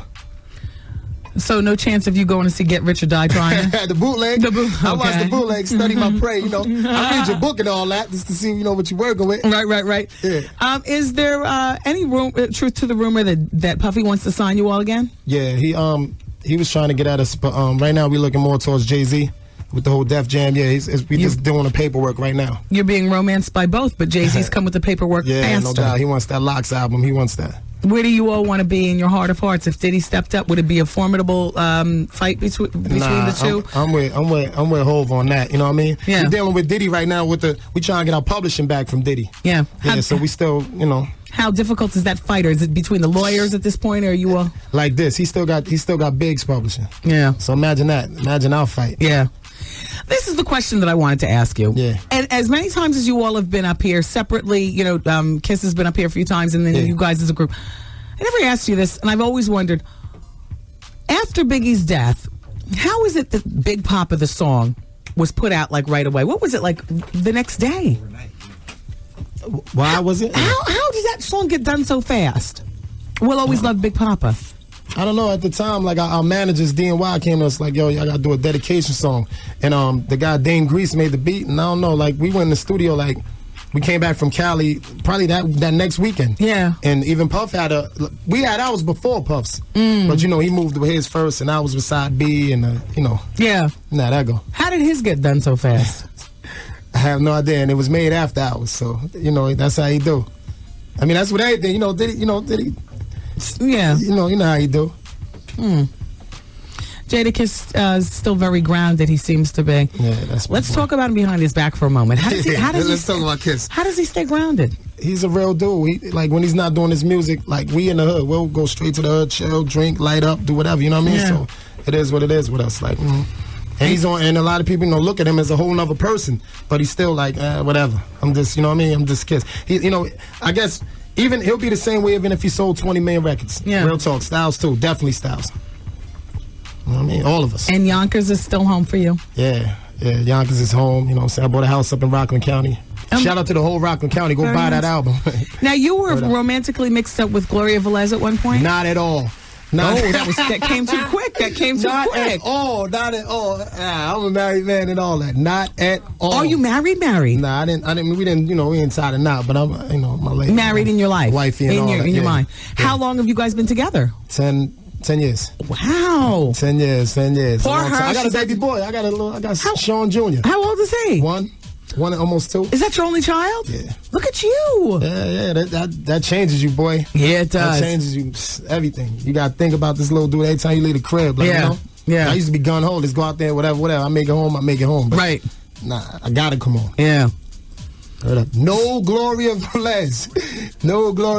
Word up. It must be tough, though, being, a rock star, part of a, very popular group, popular on your own, a good-looking guy. You're one of the bigger guys in hip-hop. I mean, physically speaking, that is very attractive to women and whatnot. You've always been a looker. You must put your girlfriend through it. We have our arguments here and there, and it'd be over silly stuff sometimes. You know what I mean? How do you reassure her? How does that work? I come home every night. I don't stay out. I come home. I'm yours. Like that's what it is. Right. Yeah. What do you do on your downtime? Like take it out of the rap genre of puffing and being in the studio and whatnot. What do you enjoy doing at your house? Shoot pool. I don't know. Are you much of a handyman? Nah, not at all. I suck. I can't do nothing. Like I'll call somebody up quick. Please come fix this, whatever it is. You know what I mean? Yeah. I suck. And what kind of car game do you have going on? I got the the Navigator. I got the Range. Yo, I need my Range Rover back. Yonkers Police Department. Oh God, what happened? I got arrested the other night. That you talking about? I got arrested the other night. They follow me to my in-store to everywhere and just crazy. The hip hop cops. Yeah, they 50 Cent. I was gonna say, is that? But he didn't. I don't know if he didn't, but they trying to say like all that. Yeah, wow. And it wasn't Blue Suit. It was straight Knox following me around and straight up locked me up. Told me my license suspended. I got up the next day, nothing suspended, nothing. They just still kept my car. They told me it's crazy. Who was in the car? Just me and my man Bully.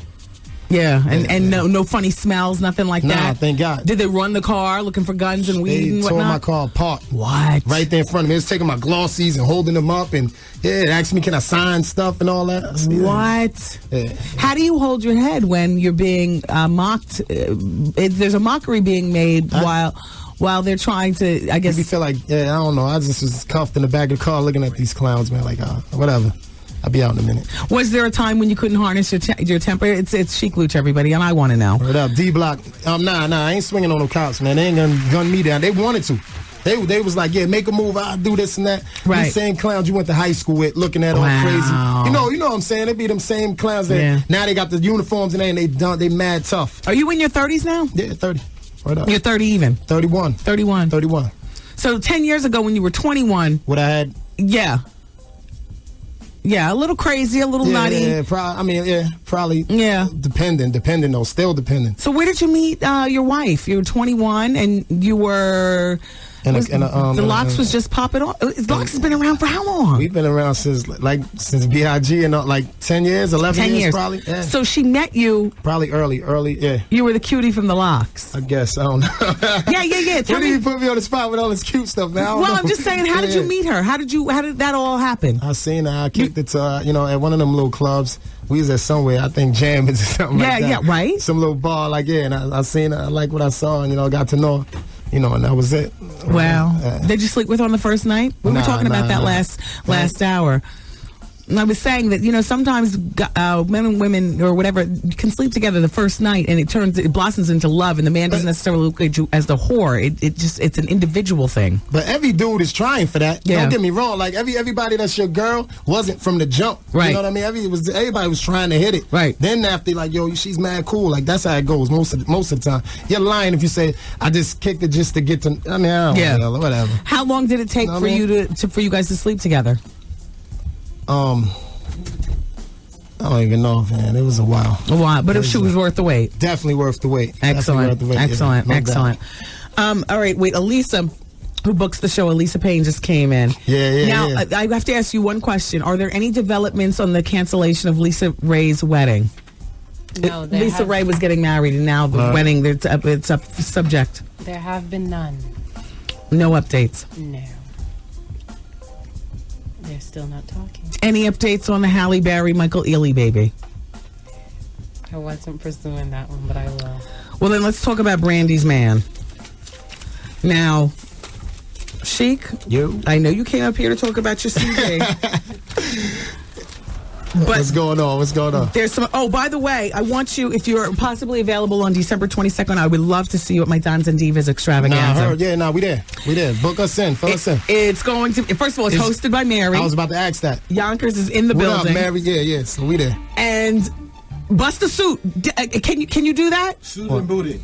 Oh yeah, all that. I know. It's the extravaganza. Definitely, I know about all that. I mean, there's a lot of parties throughout the year, but this is the one. And everybody comes and just. I know. We saw about last time we was here. Yeah. That's hot. And Mary, that's cool. It's going to be very, very hot.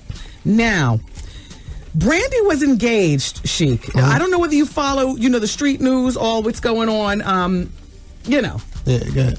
Brandy was engaged to Quentin Richardson, who now, as you know, plays for the New York Knicks. But what you may not know is that they're no longer engaged. I got a very interesting phone call one day, and I'm going to write down who called me. I'm not even the name, but I'm going to write down the type of person, and I just want you to react. Who happens to be a friend of the show. Get out of here. Notorious, been with, different stars and stuff. Yeah. She is anyway, she started blasting off about her relationship with Quentin. But I read in one of the magazines this week that Quentin actually has a relationship with a new real woman. Keisha Knight Pulliam. What's going on, man? Yeah, Rudy Huxtable. I can't even find the article. Rudy? Yeah, Rudy Huxtable. Rudy. So, Quentin, welcome to New York again. Wow. Your love life is, more notorious now than his basketball career, because I'm not a sports follower. Do you follow sports? Somewhat. What kind of player is he? I don't even know, dude. I don't even know. Yeah. I don't even know. Well, anyway, everybody. That's crazy. It is what it is. It is what it is, right? Yeah, I'm trying to follow these and more stories, everybody. Go out and get this CD. After taxes, y'all. It's in stores now. Yeah, Fire. it's Sheek Louch. It's No D-Block doubt. presents Sheek Louch. Yeah. 16 of the finest. No doubt. Shout out to Yonkers. Yeah, the whole YO. What up? And Except for the police. And I'll see you December 22nd. Definitely. All of us, we all come. Good, great. Yeah, let's do it up. Thanks, Sheek. Wendy, man. Girl. You never met me. You don't know me. You ain't been in my house. You don't live with me. You don't sleep with me. You don't do shit with me, but talk about me. Watch what you say. That's all, baby girl. That's all I'm asking you is watch what the f*** you say. The Wendy Williams Experience. 107.5 WBLS, where the listening is fun and the winning is easy. You just won yourself $1,000. That is so lovely. Thank all of you guys. Yeah, where you calling from, baby? Downstate Medical Center in Brooklyn. Well, this ought to make all the sick people feel better. It makes me feel great. Yeah, damn them. I understand. I feel your pain. It's the $107,000 cash guarantee. Who knows? You could be our next winner. Absolutely. With 107.5 WBLS. Yeah, today's R&B Classic Soul and the Wendy Williams Experience. Every weekday from 2 p.m. to 7 p.m. It's my pleasure to be here. Oh, boy, look outside. The rain is serious. Tonight is the Wendy Williams Comedy Experience at the Laugh Factory. Doors open up at 8 o'clock. I plan on getting there probably about 7:30 tonight. Sometimes I like to get there and bring my magazines and stuff and just, sit and relax. What? Update? About Keisha and Quentin. Here, okay, bet Keisha and Quentin. What do you call this machine that I'm reading it off of? A BlackBerry. Okay. The subject. Okay. And Quentin lies. Just did an event with her, and she was with her fiance. She was in town for Thurgood Marshall event. So then the picture that they got in either the Inquirer or the Star, one of the two of them was running a picture of them saying that they're in a relationship. So they probably was just at the event. At the event, they took a picture, hugged up together. I wonder who her fiance is. I don't know, but now that takes him back to his Friend to the show. Our friend to the show who was calling regarding you, Quentin. Are you still involved with that type? You doing? All right. Paramus is the place to be on Friday, November 11th at 12 noon. You can join Eddie Love. He's going to be at IKEA, which is 100 IKEA Drive. It's the big Veterans Day rug event at IKEA where you get 25% off selected Persian rugs.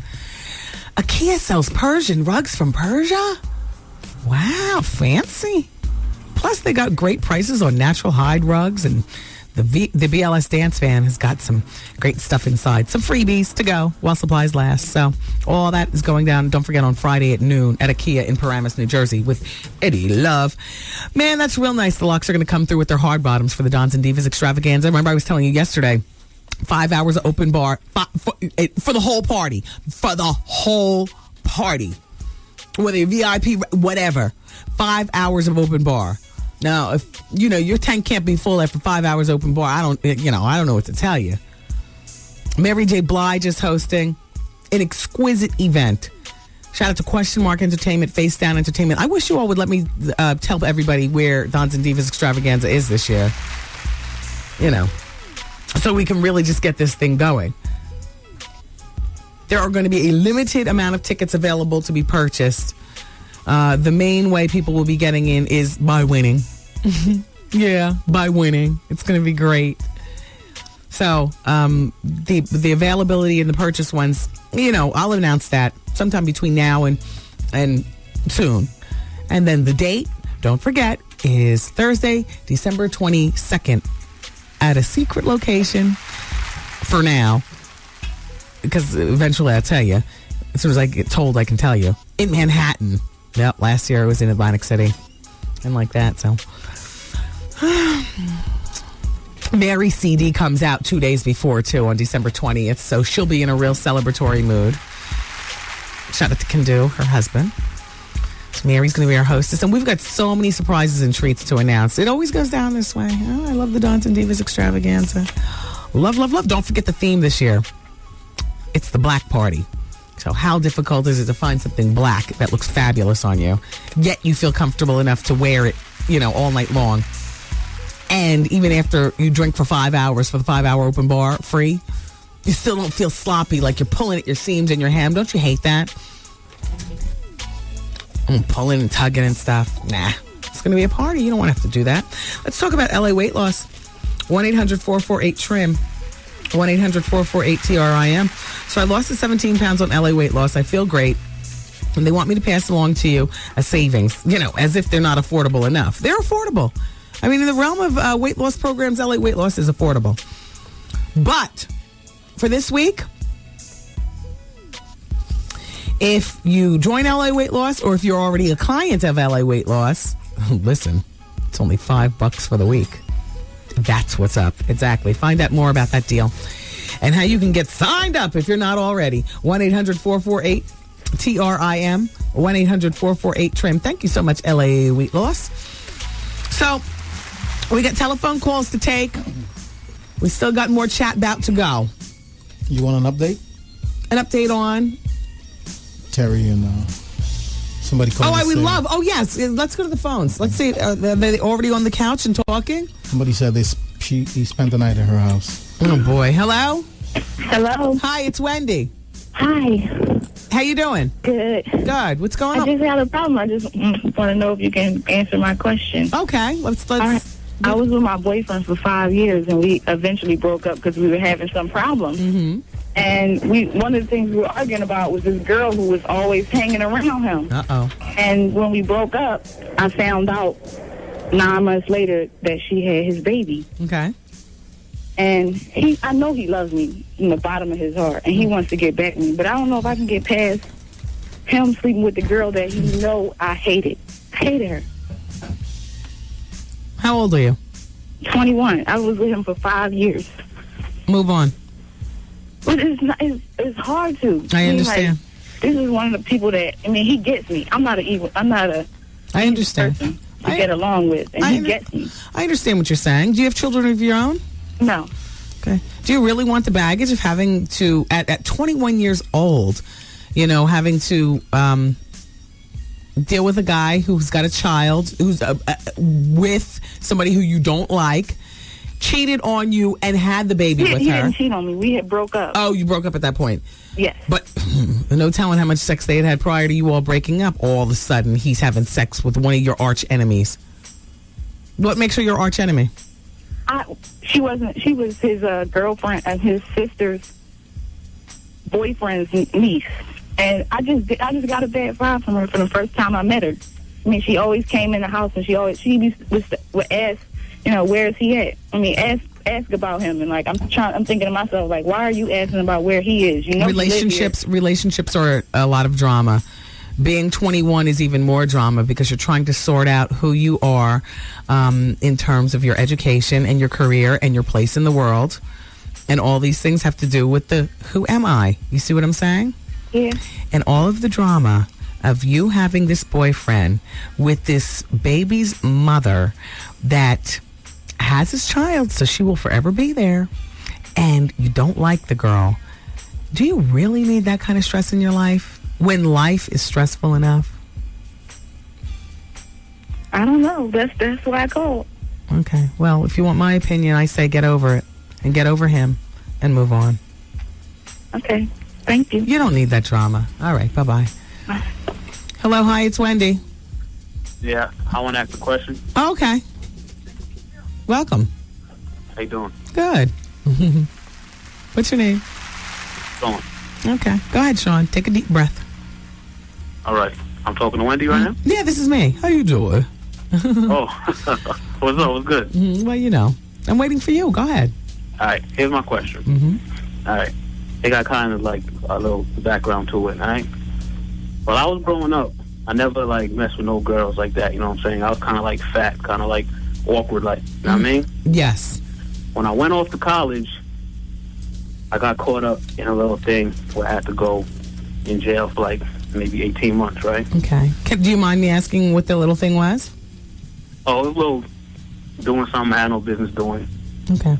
A little drug thing, Mm-hmm. Got caught up trying to hustle, I went down south was from New York and all that, so I thought I was, thought I was big man, you know what I'm saying? Mm-hmm. All right, in jail, I lost mad weight.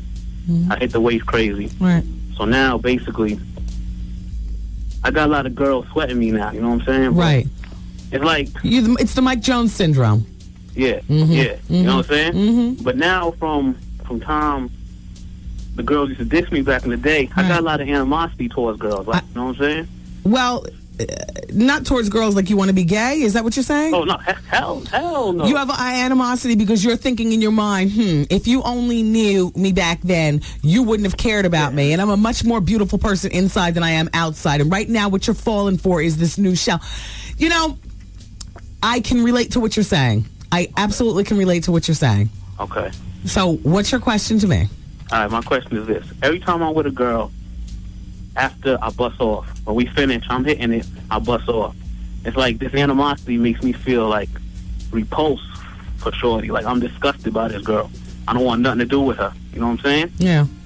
Well, so it's like, and even if I'm feeling the girl, I can like her a lot. But once I nut off, I'm like,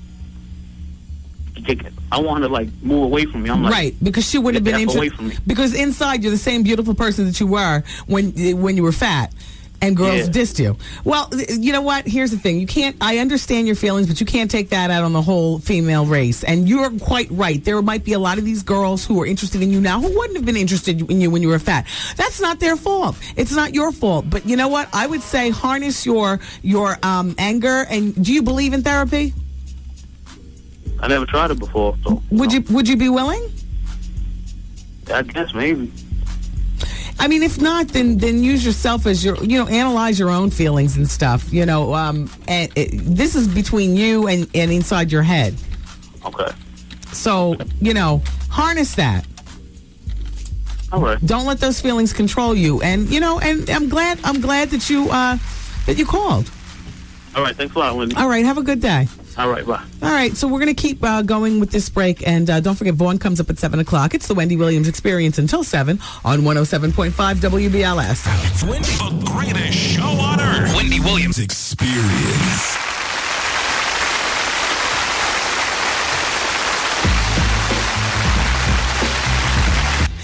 Wendy Williams Experience is in full effect, y'all. So, congratulations are in order for a few people. First of all, Shaquille O'Neal and his lovely missus are having a baby. It'll be their 6th child. And second of all, Kobe Bryant and Vanessa Bryant are expecting their 2nd child in May. Shaq and Kobe pregnant together. Here's what the Bryant's spokesperson said. In addition to being excited, Kobe and Vanessa have been sharing a lot of laughs because after hitting the game-winning shot for the Lakers, Kobe has been making late-night food runs for his wife. So they're very excited. Has he been having a good season? 37 points average. That's a good season? He's like Mike.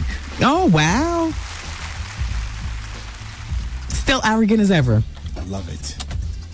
And his wife is safe, so you take that, you home-wrecking people with your home-wrecking thoughts.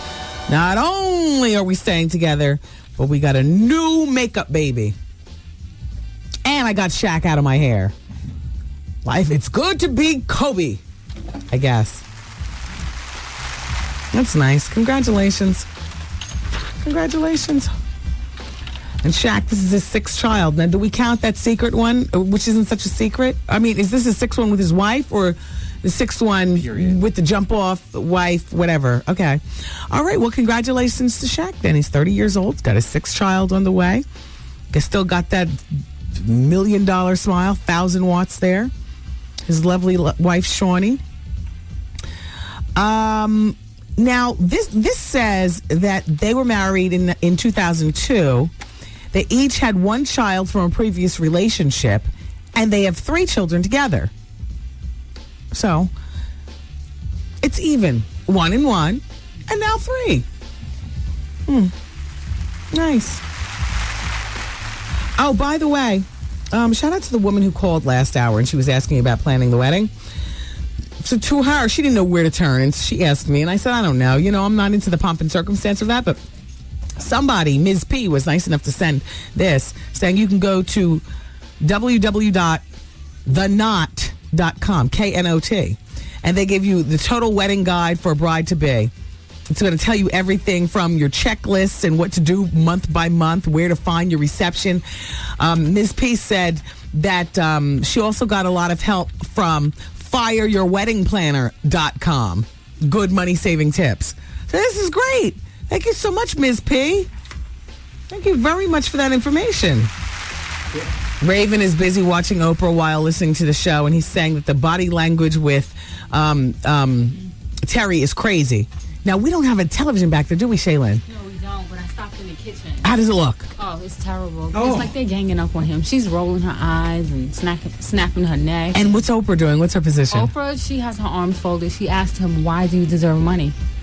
And they just stunted him, and he's just so nervous. Do you feel sorry for him? Like he's being ganged up on? Yeah, a little sorry for him, but Terry looks like his mom. Their relationship is just like she's coming down on him. Speak up. Yeah.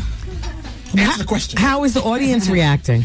They're on, Oprah's side. They love Oprah's side. And Oprah's on Terry's side. Yes. So basically. Jonathan's sitting there by him. Oh, I hope... Artie, I hope Mark is waiting in the wings. Oh. That's his first. Wendy. Yes. Frightful Wendy. Mark, I understand, but you are Jonathan's first cousin. Now, we already talked. We had the three-way, you, me, and Jonathan. Yes. You're an acquaintance in my head, Mark. I hope you're there on the, waiting in the wings of the stage. Halloween came very early this year. I understand, Jonathan. I mean, Mark. You just, help your cousin, if that's what you want to call him. Ooh. Didn't they have a way of dealing with each other, Arthur? I'm just quiet. Wendy, they are putting poor Jonathan on the spot. I feel so bad for him. Oprah and Terry are jumping on him. Michael Jackson says he may never live in the United States again. Okay. They said, look, he'll come back to make visits. Here's what his spokesperson said. Excuse me, Joseph Jackson. His father's the spokesperson. Joseph. He'll come back to visit, but not to stay, not to live. Joseph went on to say that his son, who was acquitted in June of child molestation, has received tons of threats here in the United States. And that he's now living in Bahrain. Is that how you pronounce it? And his lawyers have said that he no longer considers Neverland Ranch in California his home. Here's what Joe goes on to say. They didn't treat him right here. I know if I was him, I wouldn't come back. However, Joe is saying that he expects Michael to return to his music career and hopes that it would include a reunion with his brother. Joe forever trying to get the boys together, right? This is what Joe says. I'm motivated to have them go ahead and do a record. That's what he says. They want to do it, but they're too slow. They'd rather do it with Michael. So they're waiting for Michael. In the meantime, Michael is working on that charity hurricane relief song with R. Kelly and Snoop Dogg and whatnot. Here's a picture of Quentin and Keisha Knight Pulliam. It says, Quentin, it's as a matter of fact, it's in the National Enquirer. My girl Patricia Shipp did the story. MTV's Moesha star Brandy Norwood has lost her fiance to a star from The Cosby Show. So you see, Patricia's spin on it is like this vixen, Keisha Knight Pulliam, came in and just stole him. Brandy had planned to marry hunky NBA player Quentin Richardson, but instead Quentin ditched her and ended up with Keisha Knight Pulliam. Excuse me, he made a little pit stop in between, from what I understand. You doing? All right. An insider told the National Enquirer Brandy is definitely the loser in the game. She got a double spot of heartbreak when Quentin copped out of their engagement and then took up with Keisha. Brandy thought she could save the romance, but Quentin and Keisha have been dating for a month and show no signs of slowing down. Brandy and Quentin had been dating since 2003, yada, yada. His salary, the 11.5 carat diamond engagement ring. But it said that Brandy checked out of the Church of Scientology and Quentin checked out of her life. You know where they were spotted? They were spotted in New York together, not at the Thurgood Marshall. Keisha and Quentin, they say, were inseparable at a fundraiser in New York for Den & Max Furs. I was supposed to host that. Oh, damn. I'm looking for a type of job in which I can teach females how to give good professionals. I'm very interested in that. I'm very good at it. The Wendy Williams Experience. UPN Wednesday. Get it on. UPN 9 tonight at 8. Then at 10. You have one unheard message. A text message. The newest cell phone craze. Send a lot. In a month, probably 1,000 messages. Pay a lot. This month, my bill was about $421. Wow. How did that happen? Jokes, ads, ringtones, downloads. Could this be spam? Yep. And you're paying for it. We can't keep it off your phone, but we'll show you how.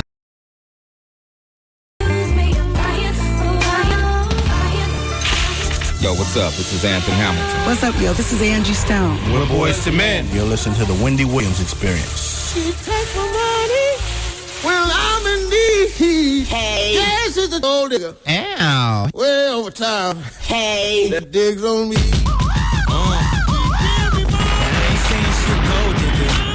Hey, this is Lisa Ray, and guess what? Wendy's not all that bad. In fact, he's kind of great. Okay, Ari, where's my money? What's up? This is Mariah, and you're listening to Queen of All Media, darling, Wendy Williams.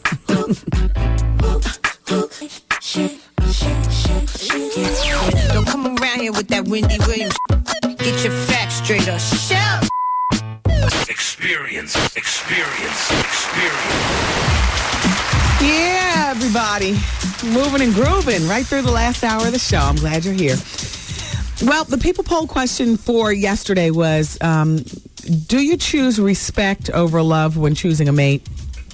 You all were able to decipher through this question that Art put up there. 90% of people said yes. They choose respect over love. But my feeling is that you respect somebody first and then you fall in love with them second. What happened? We started the break with such a musical charge, then it just dropped out. I mean, it's okay, but it's, it just dropped out as opposed to just lowering and then disappearing. Today's people poll question is, would your spouse, the one about the last name, okay. Would you or have you taken your spouse's last name? Remember we were talking about that a few days ago? I didn't get a chance to put it on the website, but we did it over the radio.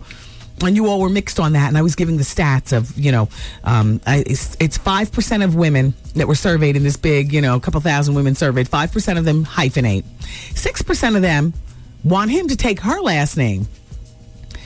I forgot the percentage of women who actually take their husband's last name, but then it was a breakdown of that. Like some took it because... I think it was 7. 7%? Take their husband's last name? Was it 7 or 2%? No, that's 7%? I don't recall. Anyway, we're doing our own Wendy Williams Experience people poll question regarding this. It's just a yes or no.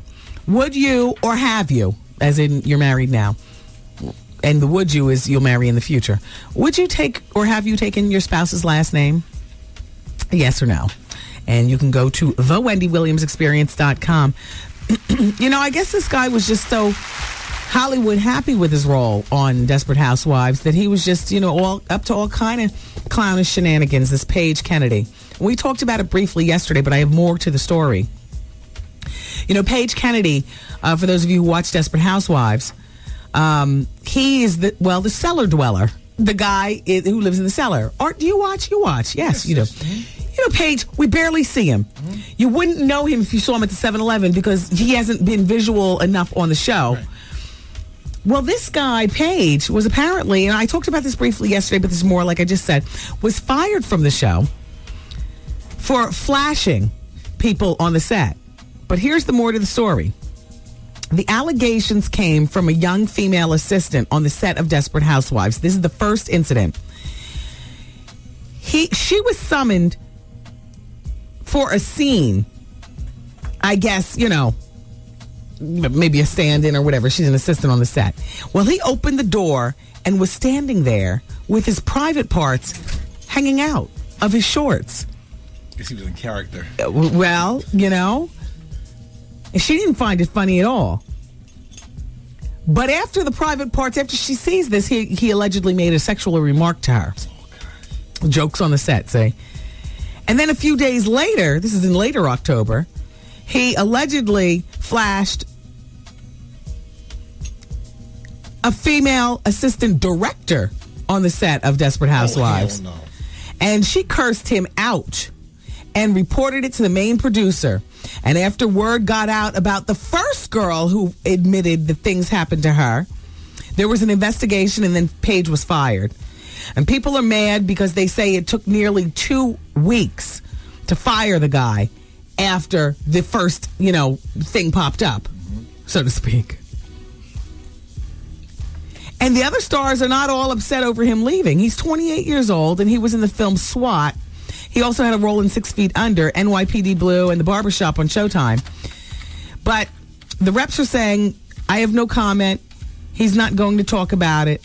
It's the end of this story, So the guy, too many clowning, too many shenanigans going on, Got a little Hollywood happy, and he ruined it for himself. Oh, well. Muhammad Ali's wife, Lonnie Ali, is attempting to deny the rumors that her husband, Muhammad Ali, the great one, is near death. The rumors have been surrounding Muhammad, and this is what she says. And Muhammad is 63 and he does suffer from Parkinson's disease, but this is what Lonnie says.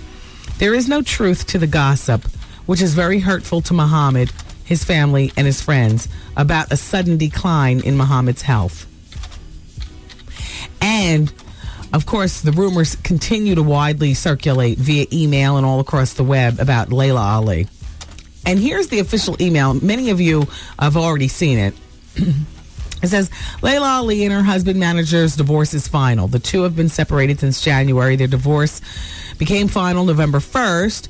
She briefly mentioned it on the red carpet at the BET 25th anniversary show last night. This is when this first came out. A close friend of the boxing champ tells Atlanta Gossip, I don't know what that is, that Layla has finally come to grips with her true sexuality and is happy in her newfound freedom and is dating Grammy-nominated actress, rapper, singer Queen Latifah. Well, even if she became comfortable with her newfound freedom, Queen Latifah has never made statements to us. I don't believe any of this. For the record, I don't believe any of this. I mean, could Layla possibly be, a lick sister? Sure. Stranger things have happened. I mean, I don't peg her for that. I've met her before. I don't peg her for that. I peg her for an athlete. And it's easy to, lump female athletes in that circle, but I don't lump her in that circle. No, I don't. And Queen Latifah, well, it is what it is. Now, Sticky Fingers. Shout out to Sticky Fingers. He showed up at the Wendy Williams Comedy Experience 2 weeks ago. It's Wednesday. We'll all be over at the Laugh Factory again tonight. Not Sticky. As a matter of fact, Melissa Morgan's coming through tonight. She's going to be in the audience, not all singing and stuff. Sticky, you were so busy. We were so busy talking about your legal wranglings where you left the gun in the hotel room in New York and the cops came to arrest you, that we didn't have a chance to talk about your accomplishments regarding filling the shoes of Wesley Snipes for Spike TV's series Blade, based on Wesley's 3 films. Wesley apparently walked away from the Spike TV version in a huff. And Sticky got the role. He's 35 and was able to win that coveted role despite that little legal bump in the road with the hotel and the gun. Fabulous Kirk Jones. That's his real name, Kirk. Fabulous Kirk. So good for you. Plus, he just recently got a film role in a movie opposite Naomi Campbell. Well, their movie is called Karma, Confessions, and Holy. And he was doing a series on FX called Over There, but that's been canceled. But that's okay. He's got something new. And still manages to keep it hood. Gun in the hotel. Dear Wendy, you're so right. I went to Little X's birthday party, and sure enough, there was Quentin Richardson and Keisha Knight. They were there talking, and there were so many celebrities that I thought they were just kicking it. The party was on October. I know. I got to the party and then got quickly turned off. It was so crowded. But shout out to Little X. His parties are legendary. So, and like I was saying regarding Quentin and Keisha Knight Pulliam, so I was supposed to host this this fashion show that I didn't end up hosting. Lala hosted it from MTV, who I was just talking about earlier because I saw her out last night. Hey, Lala. And so it was at that function. See, I would have seen this firsthand had I hosted it. Quentin and Keisha Knight Pulliam, according to the National Enquirer, were there, and they were all over each other. Well, Quentin thinks Keisha's cute and nowhere near the drama queen that Brandy was. Brandy was fouled out and Keisha was made his new team. Has made his new team. But his publicist says Quentin and Keisha are not dating. They were talking at the party. They're just friends. Oh, yeah?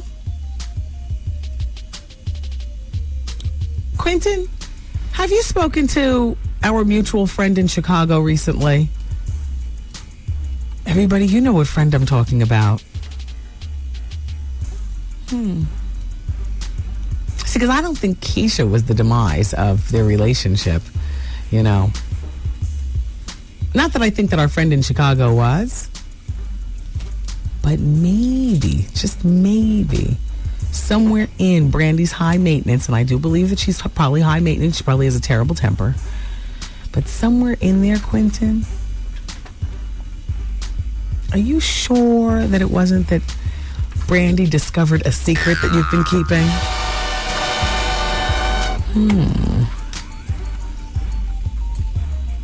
You know, something about that mystery in Chicago. Just asking, Quentin. Everybody, you know, friend to the show from Chicago. Calls up here and there, and we need an update from that friend. Find out if that friend knew anything about Keisha Knight Pulliam. Oh boy, Brooke Burke is about to get married again. Boy, oh boy. I mean, the ink is barely dry on her divorce papers, but you know who she's supposedly with? She's supposedly with David Charvet, and I talked about that maybe 2 weeks ago. David Charvet, he used to date Pamela Anderson too. He was on Baywatch, but they say that she's ready to marry him.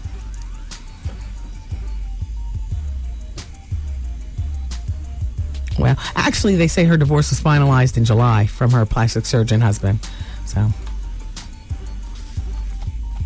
I guess she doesn't want to live a bit, before taking the plunge again. They say Angelina Jolie is stressed out over making plans to marry Brad Pitt, and she's down to 106 pounds.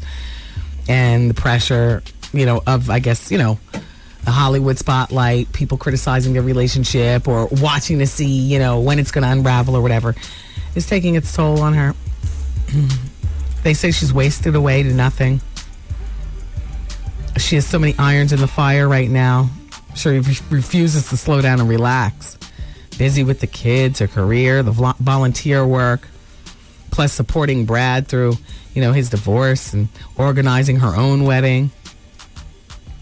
They say her fighting weight is 120 pounds. But over the last several months, she's plummeted to 106.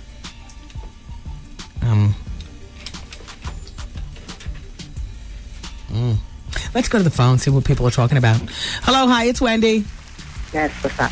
Hey, how you doing? How you doing? Fine. Good. Nice to have you here. Okay. I just call and see what's up. All right, well, thank you. I was actually trying to win, but hey, I'm glad I got through. Oh, wow, okay, so that time of day. Well, thank you very much for listening and calling. Have a good day. Ready Spice Tuesday today. Okay, bye-bye. Bye-bye. Hello, hi, it's Wendy. Money. Oh, I know. Well, there might be some people who aren't calling regarding money. You want to bet? Well, let's see. Hello? Hello, is this Wendy Williams? Yes, hi. Welcome to the show. Hi. Am I the 10th caller? Oh, okay. No, not yet. here in New York this time of day. Yeah, you can hang up. Yeah, call back though when you hear your cue to call in and win. We're giving away money. Shout out to everybody in Hartford. It is November 26th that I'm going to be at the Uptown Vibes. Yeah, me and the comedians. It's the top dogs of comedy, and trust and believe these are the top dogs, and we're taking this out on the road. It's Capone, it's Will Spence, it's Rob Stapleton, and it's Tony Roberts, and me and the 4 comedians will be up there, Uptown Vibes. Be ready to laugh. Hartford, Springfield, New Haven, November 26th, and we'll all see you there. It's the day after Thanksgiving. It's Wendy, man. You never met me. You don't know me. You ain't been in my house. You don't live with me. You don't sleep with me. You don't do with me, but talk about me. Why can't you say? That's all, baby girl. That's all I'm asking you is why can't you say? The Wendy Williams Experience. It's just about that time of year. Time for another party. A WBLS party with a purpose. Last year, Fantasia, John Legend, Keith Sweat, and Brian McKnight sold out weeks before the event, causing many to be left in the cold. Don't let that happen to you. This year will be even bigger and better. We'll begin with a full holiday buffet. Then Chuck Chillout gets the party started with your favorite WBLS personalities. Hey, I'm Steve Harvey. Okay, everybody, hi. It's me, Wendy Williams.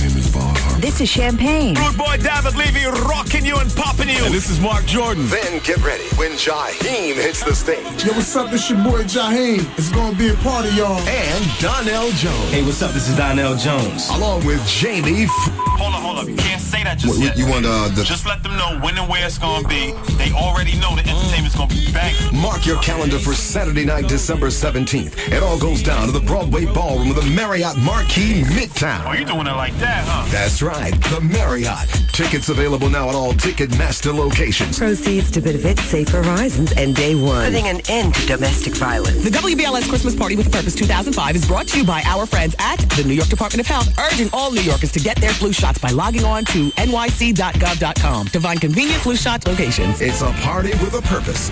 With 107.5 WBLS. Hey, this is your man Steve Harvey in the mornings. If you call me right now, you can get your share of $107,000. We just giving you $1,000 though, but that's still a lot of money. We call the number Chad at 212-545-1075. $1,000 right here from 107.5 WBLS. Uh-oh, you're calling number 1. Hi, BLS, you're calling number 2. You heard your cue to call in and win, but you're calling number 3. We're looking for caller number 10. You're calling number 4. You're calling number 5. You're calling number 6. Number 7. Hey, BLS, you're calling number 8. You're calling number 9. BLS, you're calling number 10. It's a great way to end the day. Yes, that's you. You're calling number 10. Oh, my God. Isn't that great? That's great. So you picked up your $1,000 and our $107,000 cash guarantee. It pays to listen. Thank you so much for being there for us. Oh, thank you.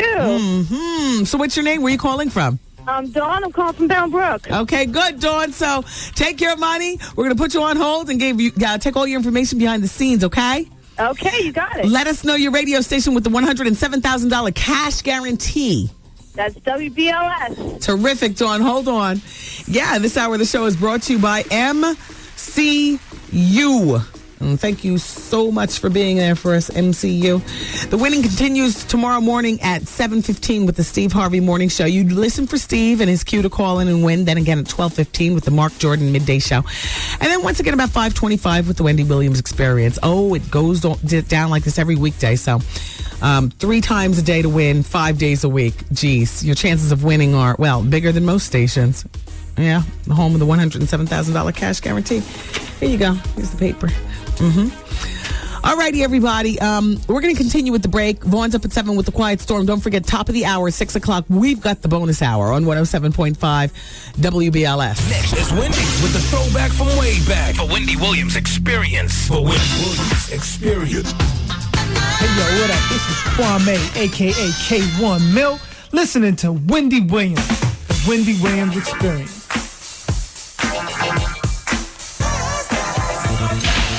Hey, what's happening? My name's Shamar Moore. What up? It's your boy, the infamous Mad Links, holding it down for Rap City. What's up? This is Tanya Pinkins, Livia Fry on All My Children, and you're listening to the queen of all media, Wendy Williams. All righty, everybody. It's about time to wrap up another show. Special shout out to Sheek Louch. and his new CD, D Block presents Sheek Louch. The CD is called After Taxes. And he's doing quite well for himself. Got a few cars, his lady love of 10 years, a 1-year-old son, his only child, clear skin, a stacked body, and 16 tracks. So, I urge you to go out and pick this up. It's called After Taxes, Sheek Louch. He was here earlier. It was a lot of fun talking with him, too. And also, he and the Locks, Jada Kiss and Styles P, the D Block, they're going to put on their hard bottom shoes and suits, and they're going to be at the Dons and Divas Extravaganza, which I love, hosted by Mary J. Blige. So between the Locks and Mary J. Blige, boy, Yonkers is going to be heavy in the building. What building? I can't say yet. That's December 22nd. Keep listening for details and your chance to win, including those of you listening outside of New York who listen on the radio, like in Connecticut and, in Philly and down south and whatnot. And, we're going to be doing prizes where you guys, win your tickets and you fly in and we're going to have fun. Art was sharing with me that he found out from one of his producer friends, I won't say which producer friend, but somebody very close to the situation, that Lauryn Hill turned down Oprah right before Miseducation of Lauryn Hill came out. Oprah personally called Lauryn, and Lauryn turned down the visit. And then after the phone was hung up, Lauryn was like, allegedly, F Oprah. What the F do I need with Oprah? I don't need her. It's crazy. Well, so is she. Yeah. She's official. Yeah. She sounds hot on that new, she hasn't lost a beat performance-wise. Are you kidding me? Her delivery is still, it hasn't gotten any better to me, because to me, she always had a great delivery.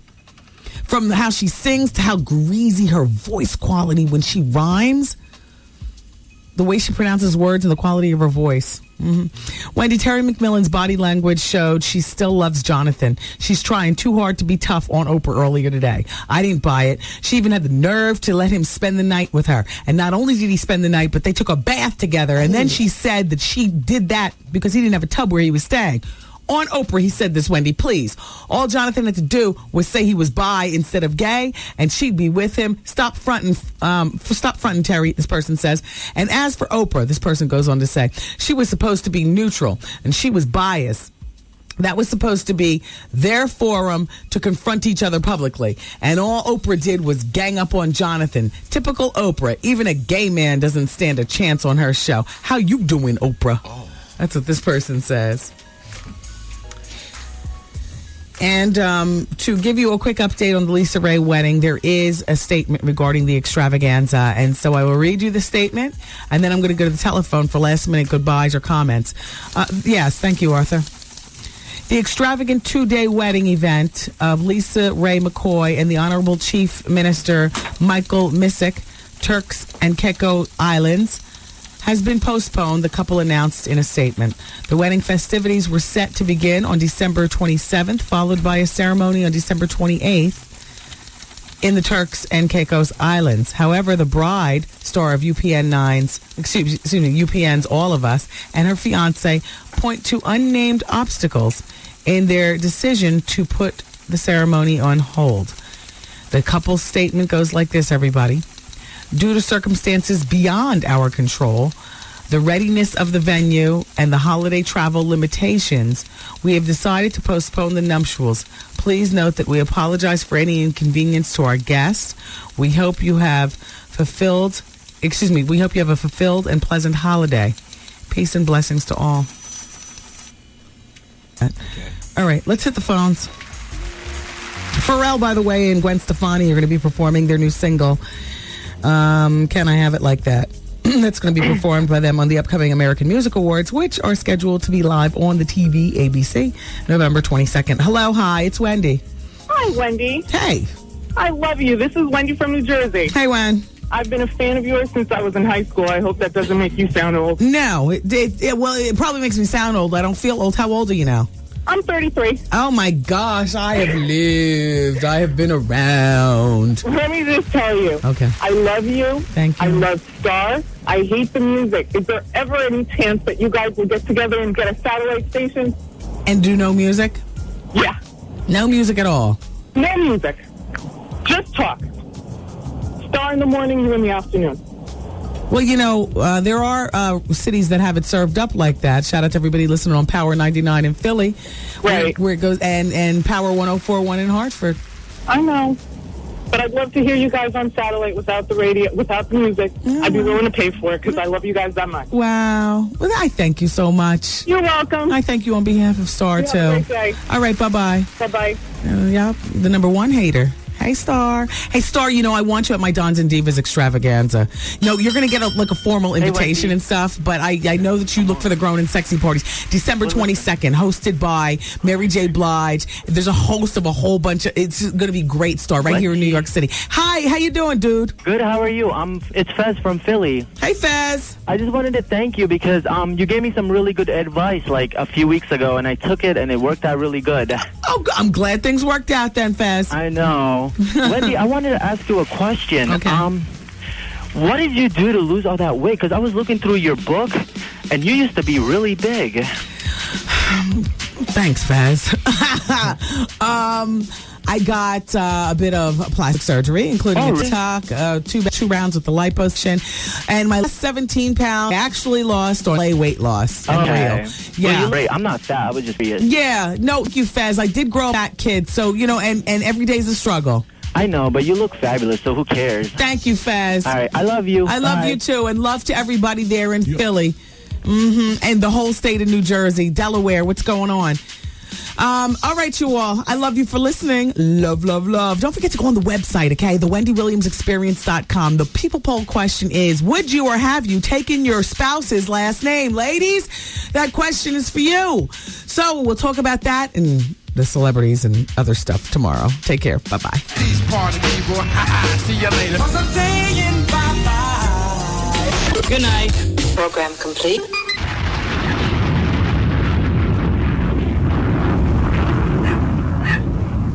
Okay, the hour of truth is coming up next, everybody. Yeah.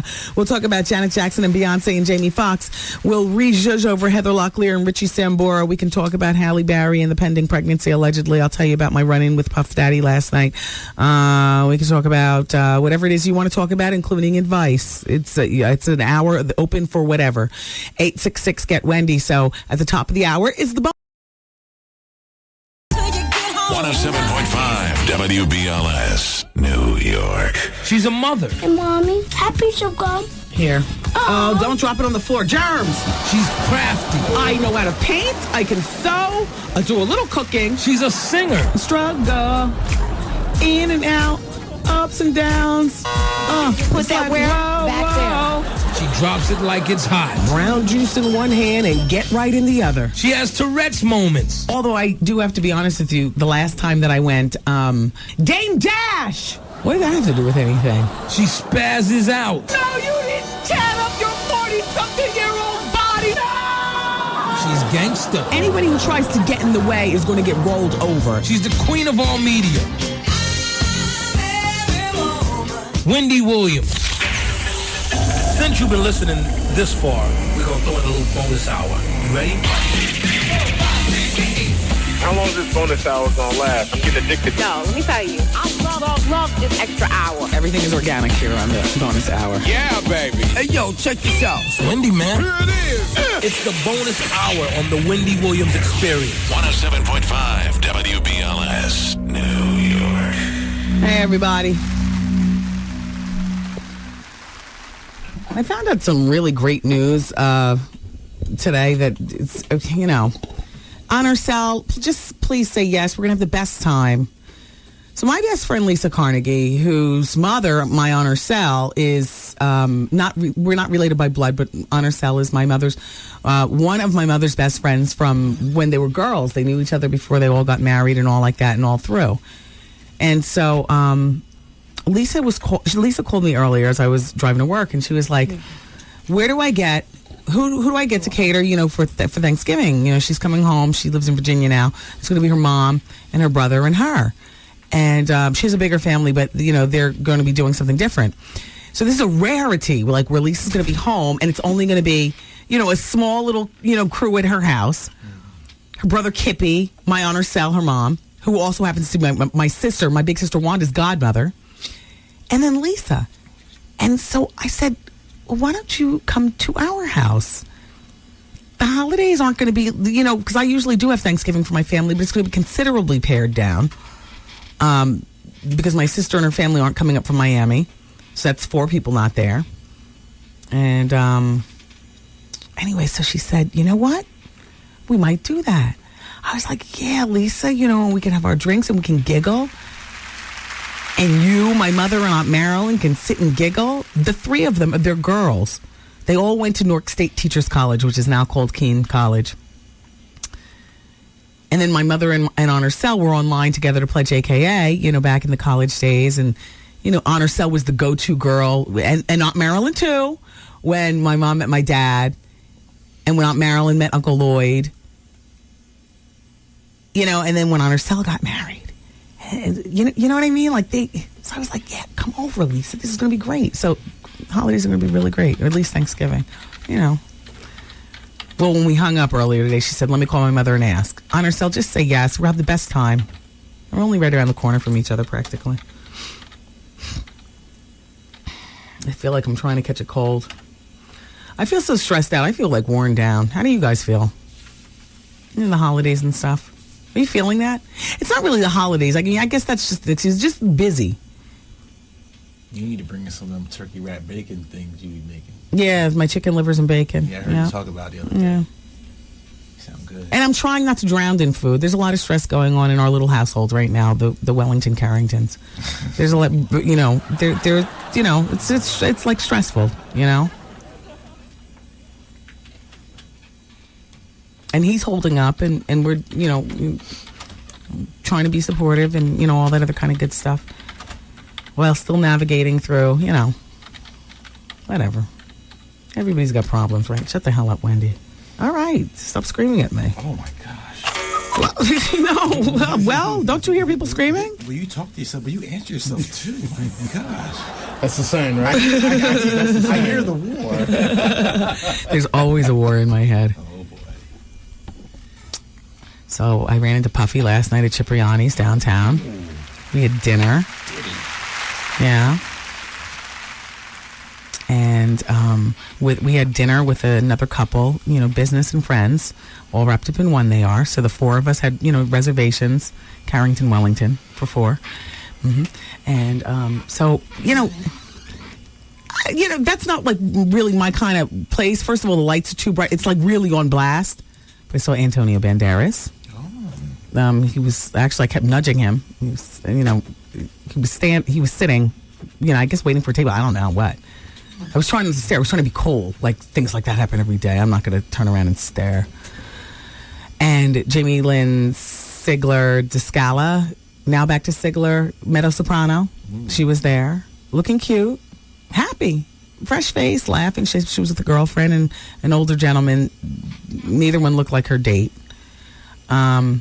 In that way. But they were dining. The place, was crowded, packed. It was like a zoo, like it was a Friday night or Saturday night or something. And so me and my husband, we're dining with our friends. And next thing you know, Diddy shows up.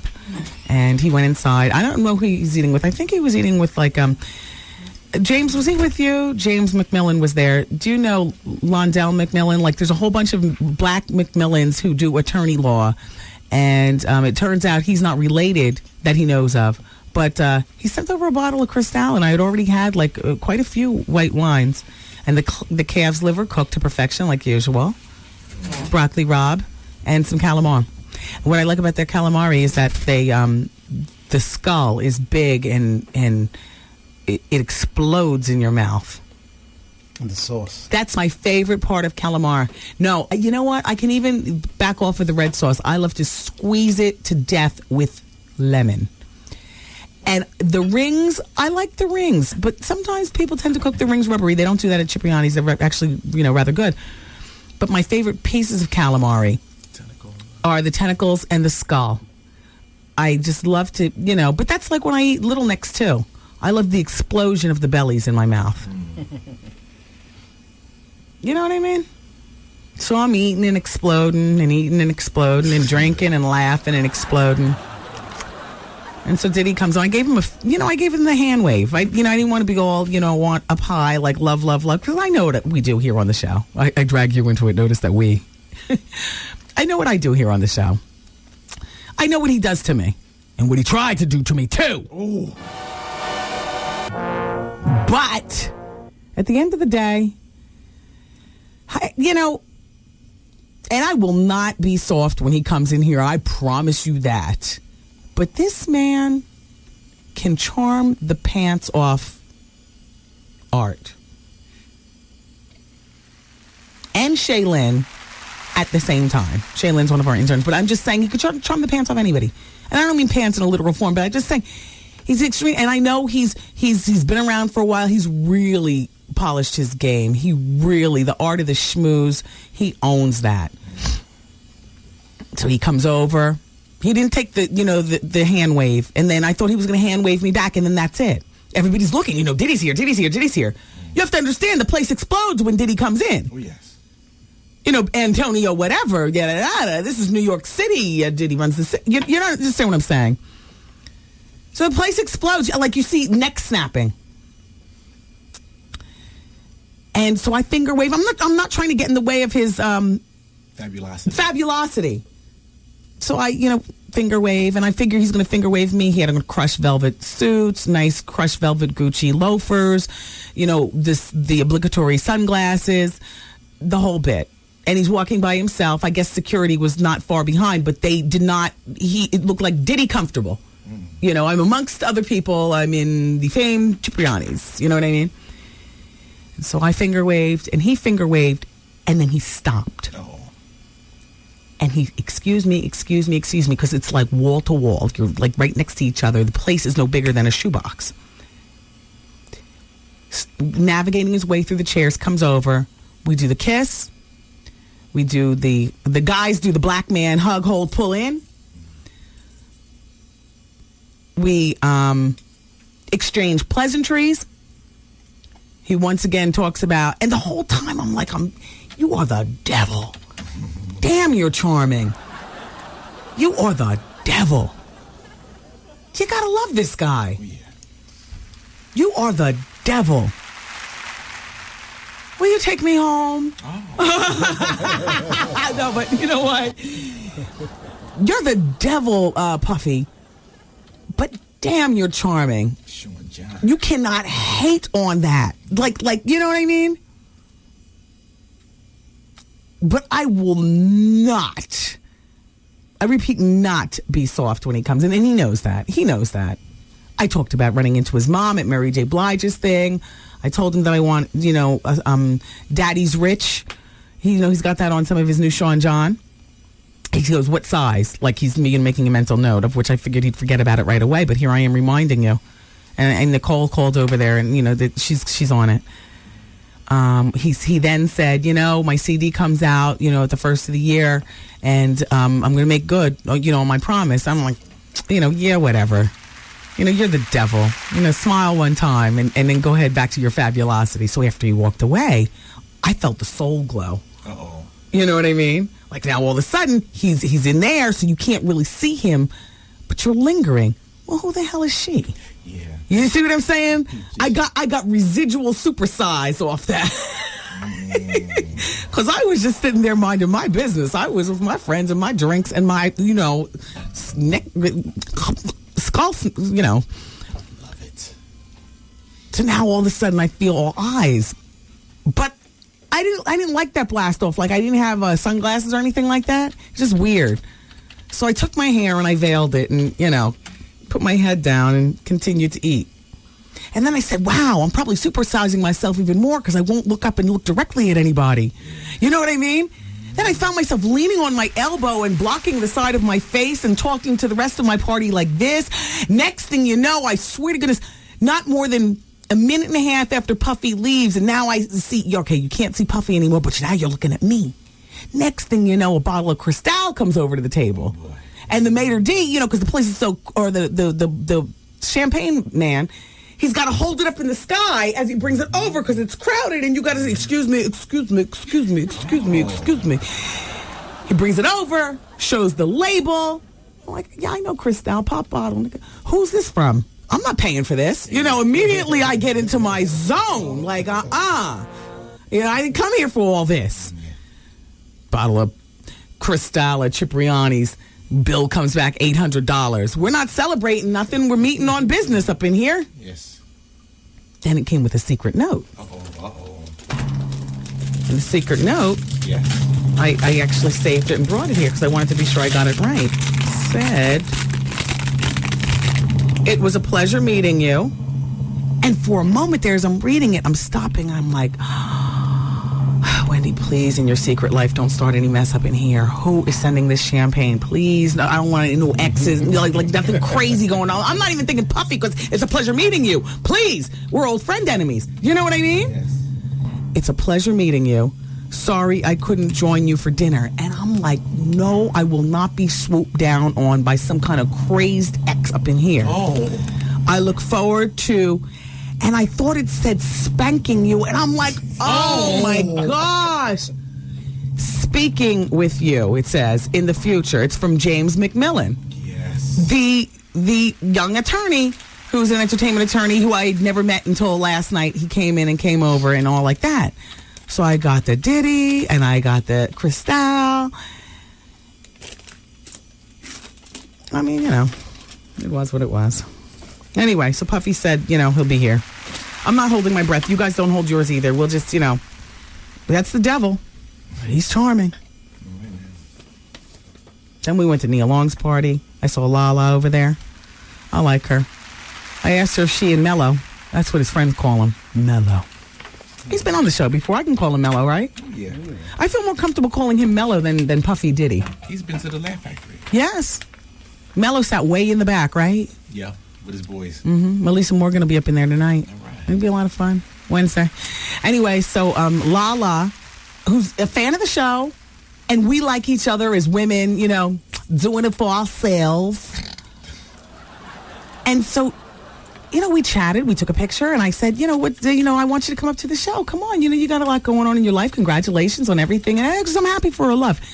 And I said, hey, by the way, what's the likelihood of me getting you and Mello in here? He's a friend to the show, and I can talk you together. She said, I'll talk to him about it. I don't see any, problem with that. We just have to wait until the season calms down, and then they'll be in. I don't think that she's a woman who's just talking just to make talk, because she had just gotten to the party. So I'm thinking she hadn't had her drink. She seemed absolutely normal while she was doing. You know, people make those empty promises over loud music, and I hate those kind of promises. I hate those kind of, I'll call you tomorrow. I just hate that kind of business. You know?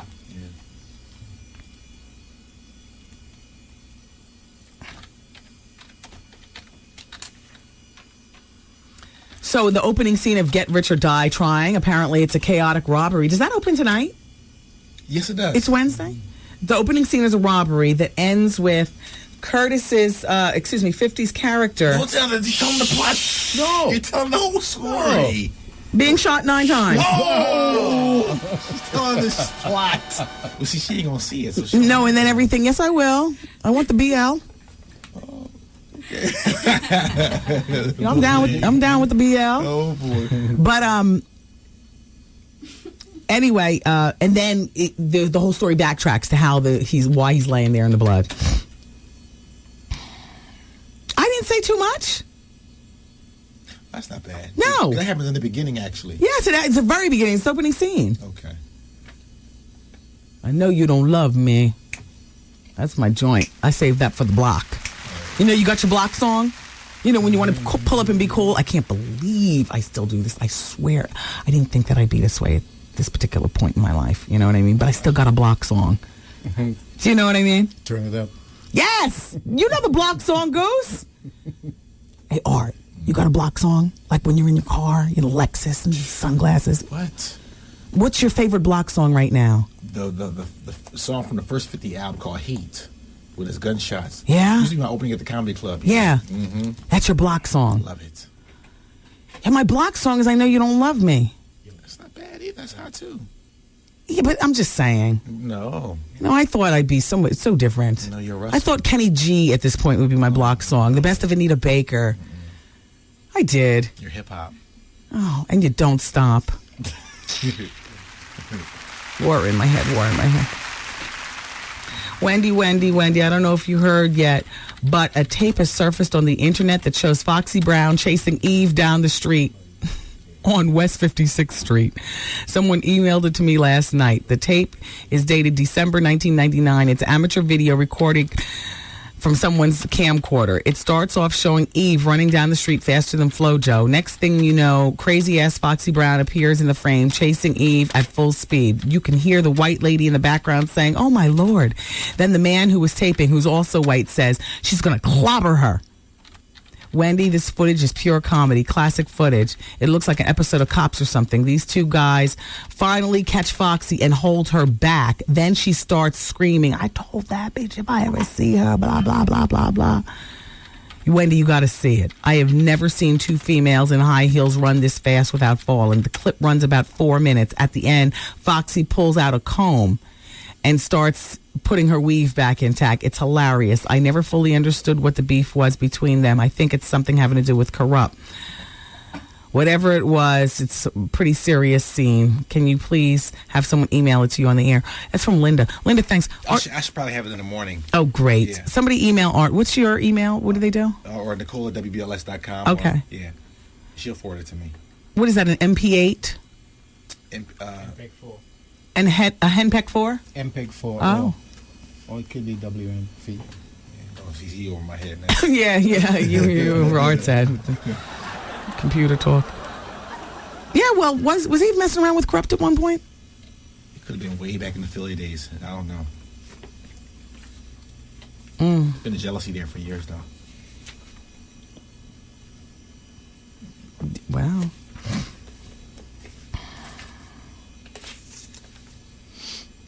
Let's go on to the telephone, Goosey.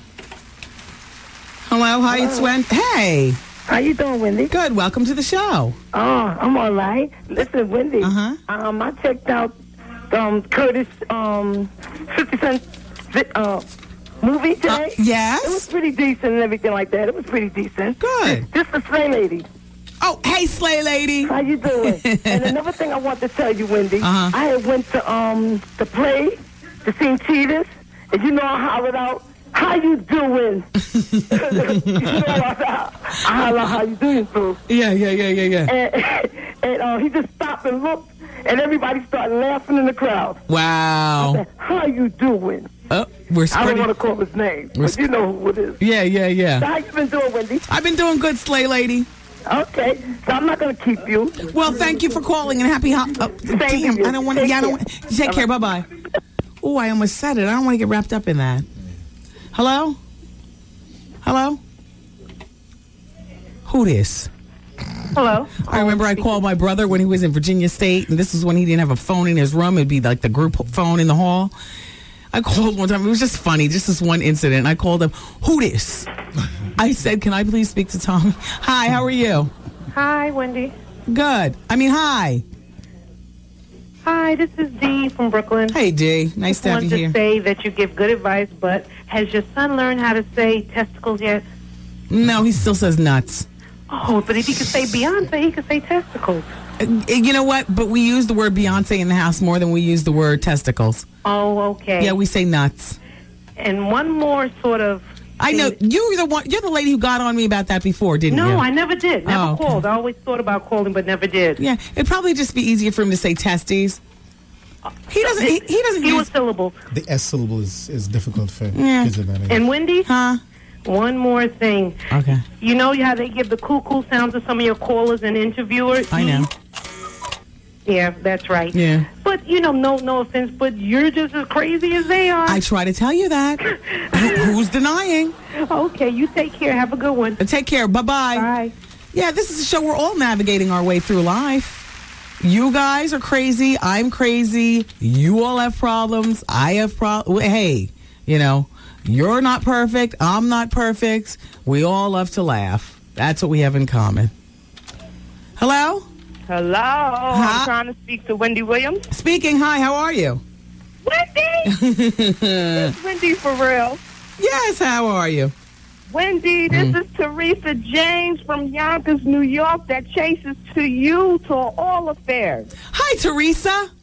Wendy, I miss you, and I'm trying to see why they're not selling tickets for Dons and Divas for VIP.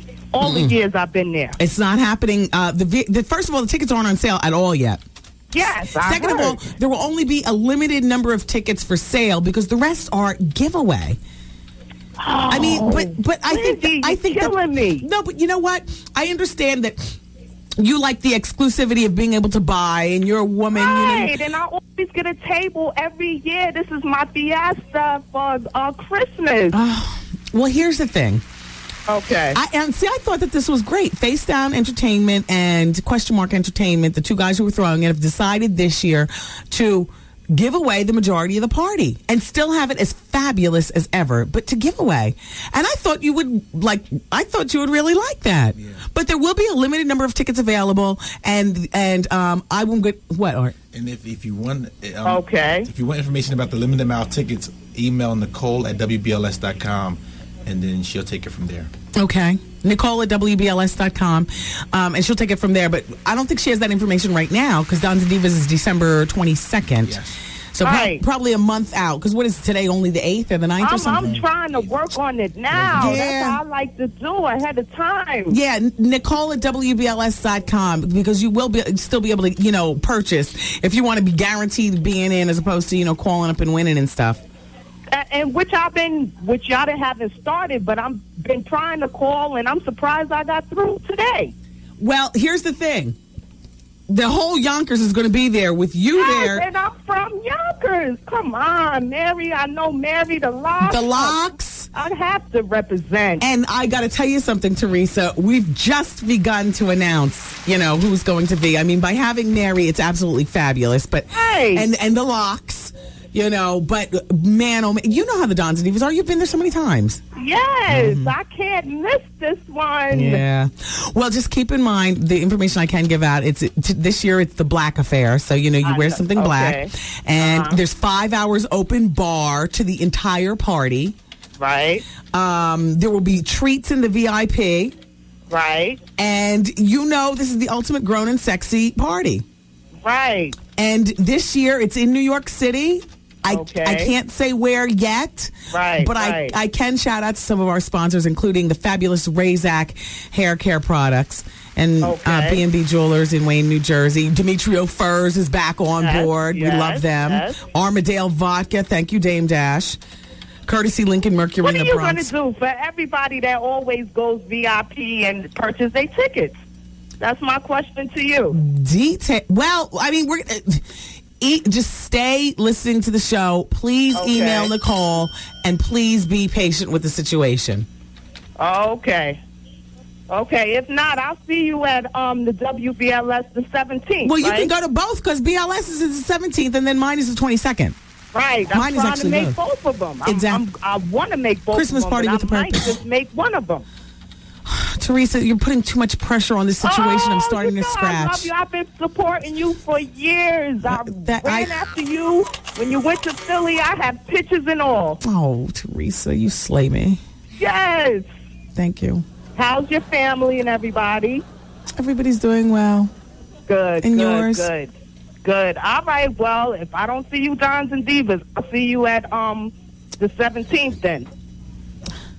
All right, Teresa. No, I'm going to keep trying, though. I'm going to keep trying because we always get a table. I know, Teresa, I know. Please, please. Thanks, Teresa. All right, love you, I love Wendy. you, too. Bye. All right, bye. I'm starting to scratch. My eczema.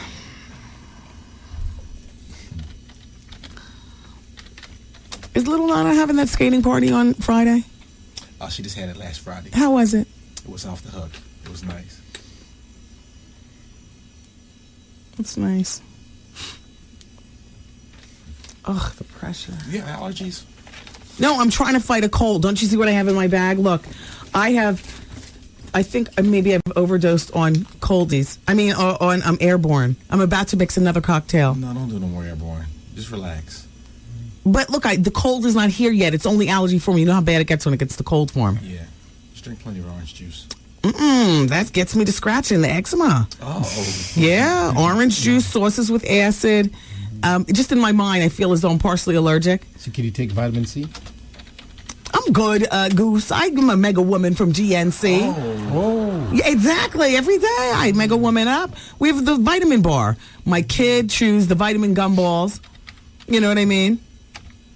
My husband, he takes a plethora of stuff, and I take a plethora of stuff. It's a vitamin bar at the Wellington Carringtons. Oh, pharmacy. Yeah, well, you know. All righty, so we're going to take a break. Oh, there's somebody on the phone? No. Okay. We're going to take a break, and we'll be back with the remainder of the bonus hour. We'll talk about, Allen Iverson. Actually, not Allen. Michael Jackson. Snoop. Snoop has... Oh, wait until I tell you. Yes. All right. Well, you all keep it here, and we got more treats coming back. WBLS. 107.5 WBLS with the return of the $107,000 cash guarantee. Backed by popular demand, it's your chance to pick up an easy grand. $1,000 winners throughout the day. This is your man, Steve Harvey. I know you want to get some of them bills off your back. Set your radio to wake up and get paid on the Steve Harvey Morning Show. And listen for Steve to give you the cue to call in to win each morning at 7:15 a.m. So get ready at your shot at winning $1,000 cash. We're going to give it to you just like that. Flip, flip, flip, flip, flip, flip. Then listen for Steve again at 12:15 and then again at 5:15. Be the 10th caller and you're an instant winner. Cut it, fold it up, put it in your pocket. It make a nice little hump in there. Put a rubber band on it. Make everybody think you're balling. It's the $107,000 cash guarantee on 107.5 WBLS. Today's R&B and classic soul. What's up, y'all? This is Charlie Wilson, and you listen to the bonus hour on 107.5 WBLS. Yes, thank you. And the bonus hour is sponsored by Epson. What's that, a printer, right? Printer company. Yeah, Company. I know. I watch TV.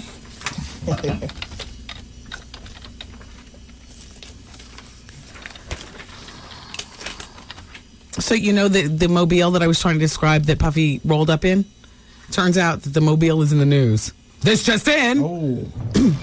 P. Diddy has spent $350,000 remodeling a $25,000 black van so he can use it as a mobile office.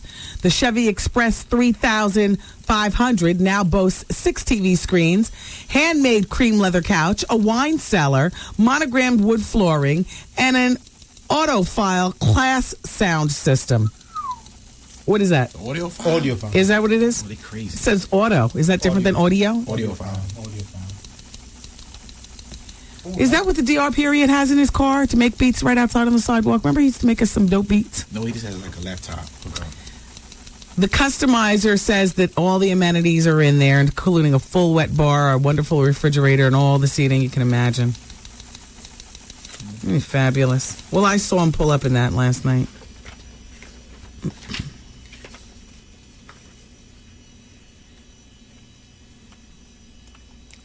The customizer says it sets a new bar for everyone. What you gonna do now, 50? Jay-Z, while you driving around in that tired Maybach, you need to get up on this Chevy Express. Snoop Dogg is capitalizing on his name. His brother, who's got a perfectly suitable last name. Are you ready for Snoop Dogg's brother, who happens to be his business manager's name? Bing Worthington. Wow. That is fabulous. Wendy Worthington. There you go. Wendy Carrington. Wendy Worthington. Carrington sounds better. Wendy Wellington. Wendy Worthington. I like the Worthington. I like Worthington, too. That's the one I'm going to go with. There you go. Wendy Worthington. Wendy Worthington. I concur. Yeah. Bing Worthington. Where does Calvin Brodus get a brother named Bing Worthington? Anyway, he's capitalizing on his name, Snoop Dogg. He's got a new line of Franks. Isn't that perfect? And you say, ew, who wants to eat Snoop meat? Why is he tarnishing his image that way? Excuse me? Why is that tarnishing his image? All right, hear the rest of the story, hater. He's got to deal with Platinum One Medium. They're launching what's called Snoop dogs. It's a new line scheduled to arrive in the grocery stores, darling, in January. Here's the quote from Bing Worthington. There aren't any celebrity hot dogs out there. Who's the competition? Ballpark. Imagine a long, skinny hot dog just like Snoop. Snoop's partnered with Earp, and Earp happens to be the former owner of Joe Nemo's in Massachusetts. It's a popular hot dog business founded back in 1909. In justifying the new venture, here's another quote from Bing Worthington. Snoop takes advantage of everything. This rap money isn't long. Just ask MC Hammer. Thank you. And that's why he's capitalizing, and that's why he's doing it. Under the tutelage of Bing Worthington. Bing's got the fly name. Bing come in the room like a regular loked out G from the ALBC. You know what I'm saying?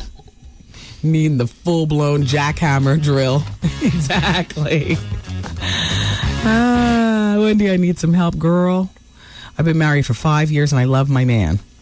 I'm 34 years old and my husband is 34 as well. Everything has been going well until a month ago. Wendy, my mother-in-law came to visit for a week.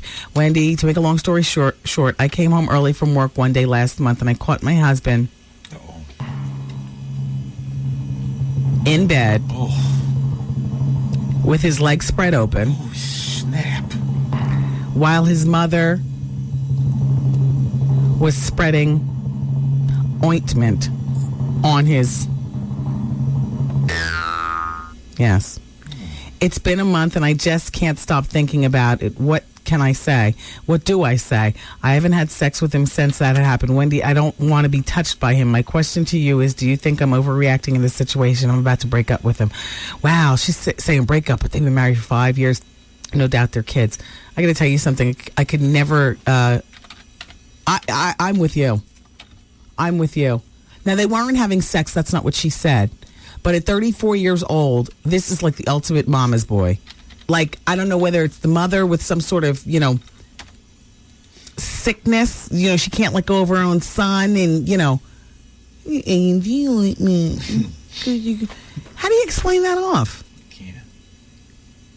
Not even an Oedipus complex. No. Because it's lasted too long, right? Yeah. It's lasted entirely too long. I would divorce immediately. 5 years, 5 schmears. How do you expect me to zhuzh up any sort of attraction for you? No. That's fine. That's signed a confused woman in the Bronx. Yeah, I would divorce. Dear Wendy, I'm a busy 42-year-old attorney who commutes to and from New York, from New Jersey every day for work. But most importantly, I'm a wife and a mother of an 11-month-old son and a 6-year-old daughter. Here's my issue. I love my father very much, Wendy, and I consider us close, but he's not one to pick up the phone and check on us. Now, I usually am the one who has to do the calling. I went along with this for a while. I don't really have the opportunity, though, to keep up with all my friends and my family the way I'd like to, and everyone in my circle understands that, and they just keep calling me until they finally reach me. My dad, on the other hand, always feels as though the onus is on me to make the call, arrange the visits, even though he's retired and works part-time. Wendy, I really resent this. The last time I was called was August 1st for my... Last time I called, him, was August 1st for my stepmother's birthday. Since then, I have not gotten a call, yada, yada, yada. That's signed, Attorney Girl. P.S. I look forward to winning tickets for the Dons and Divas extravaganza. Here's the deal, Attorney Girl, and this is why I'm judging down. You and I are we are peers in the same age, and we are also peers in the same struggle. We grew up at the same time, and we're navigating kids and busy career, the whole household thing, and parents who are retired. Your father's retired. I know you think they go all the time. My parents do the same thing. She says, my question to you is, should I just accept he is who he is? If I want a relationship with him, for my own sake, the kids and da, da, da, da. She says she also still loves him. It's not that. It's just that she's being hard-headed, and so is he. Look, he knows that he's retired, and you're busier than him. Oftentimes, my parents call, and I'm in the middle of something else, and I got to say, look, Ma, please, I can't talk. I'll call you back. I can't talk. I'll call you back. After a while, people get tired of that. Not tired in the way that they don't want to be close with you, just kind of like, okay, will you call me when you get a chance, Wendy? And my mother will say it sarcastically. My father will be blowing hard in the background. Oh, well, you know, when's the last time we had a month of Sundays? You know. Call your father when you get around to it. Let that be the one exception to the rule. You call him. Because he's tired of calling you and you're juggling all this stuff. You're an attorney. You get your own life. You're 42. You still have to take care of yourself. You get your manicure and pedicure. You know what I mean? Yeah. Do you have one day aside that you just call everybody? Like one day that you just call everybody? No. You know what? I call my parents probably every other day. I do have a phone date once a week, a guaranteed phone date through hell or high water. And that is, I do call my girlfriend Lisa once I leave the Laugh Factory every Wednesday night.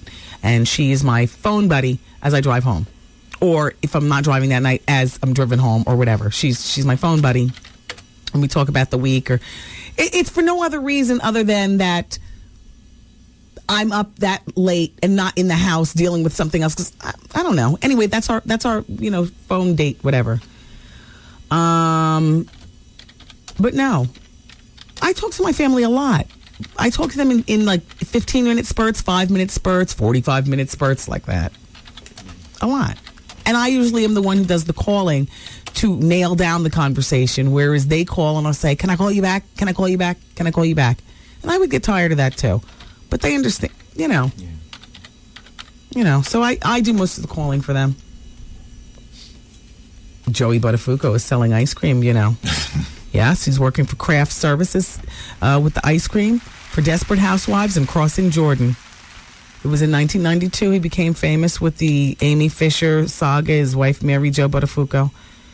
And of course he dreamed of being a big star, and there he is still wearing those stupid Buttafuoco pants. I still call them Buttafuoco pants, and people always know what I'm talking about. That's very funny. If I say to you, Goose has on Buttafuoco pants, what are they? Drawstring with wild designs. Yeah. You know, and everything loose in here. Like, you don't have to wear underwear with, you know what I mean? All nasty. Mm-hmm. Yeah. So he's working on those sets. Diana, I am not going anywhere until I tell you that Diana Ross is dating John Voight, the actor. What's his name's father? No, that's Angelina Jolie's father. What's his name? His name is John Voight, isn't it? Oh, no, something else. No, that's something else. Yeah. I understand your mistake because I made it also in my head. Well, they're together. They were also very happy together at the Lady Sings the Blues tribute the other night. They say Diana couldn't be happier. She's back on top again. She's got a great guy who she adores. She's 61. They say even the Ross kids were saying, yeah, John, you're one of us now. At one point during the festivities that night, one of her sons slapped John on the back and grinned, welcome to the family. Quincy Jones, ironically, excuse me, not Quincy, Barry Gordy, ironically, is the one who fixed them up. Encourage Diana. Diana, get out. Get out. Start dating. I got a great guy for you. Yeah, look, I'm going to arrange this. Yeah. You jumped the shark for me. Right. I've already been there. I've seen your O-face. The deepest place one person can go with another. I've seen the O-face. Yes. What more is there? Anyway, you all, I love you. And I thank you for being here. I'm going to be going over to, Goose? It's lightning out there, man. Is it lightning? Yeah. It's not going to stop me. I'm going to the Laugh Factory. Have a couple of drinks. Wait for you all to get there. Capone, the Gangsta of Comedy. Thank you so much for supporting and being and whatnot. I know the guys are telling jokes the day after Thanksgiving at Symphony Space. Yes. It's the Top Dogs of Comedy. Wendy Williams presents. It's Capone, Rob Stapleton, Tony Roberts, Will Spence. Mm-hmm. It's going to be funny. Yes. We're taking that show on the road, too. Because on the 26th, you're in Hartford. Yeah, so on the 26th, I'm in Hartford with them also. Yeah, that's a lot. But tonight, this is what I'm talking about right now. It's the Wendy Williams Comedy Experience at the Laugh Factory. The parking is easy and convenient. The Laugh Factory, we have food for you. We have drink for you. We have jugs. And don't be scared to come by yourself. It's 8th Avenue and 42nd Street in Times Square. So I'll see you there. The doors open up at 8 o'clock every Wednesday night. No, tonight's no exception. Are you going to wear a turtleneck on stage, Arthur? No, because the lights be too bright. So what are you going to wear on stage? This? Wait, I thought you just ordered all these new designer clothes. That's for the Laugh Factory. That's not my image for comedy. That's the office. That's the office image. When are you going to start featuring your new look? Probably after Thanksgiving. Oh. Yeah. All right. I have a a futuristic vision. Oh, okay. When I get my cubicle. Oh, okay. With a view. With a view. Okay. All right, you guys. Thank you for being here. Once again, thank you, Sheek Louch, for coming through. Thank you all for listening, and we'll talk tomorrow. Born's up next with The Quiet Storm on 107.5 WBLS. Bye.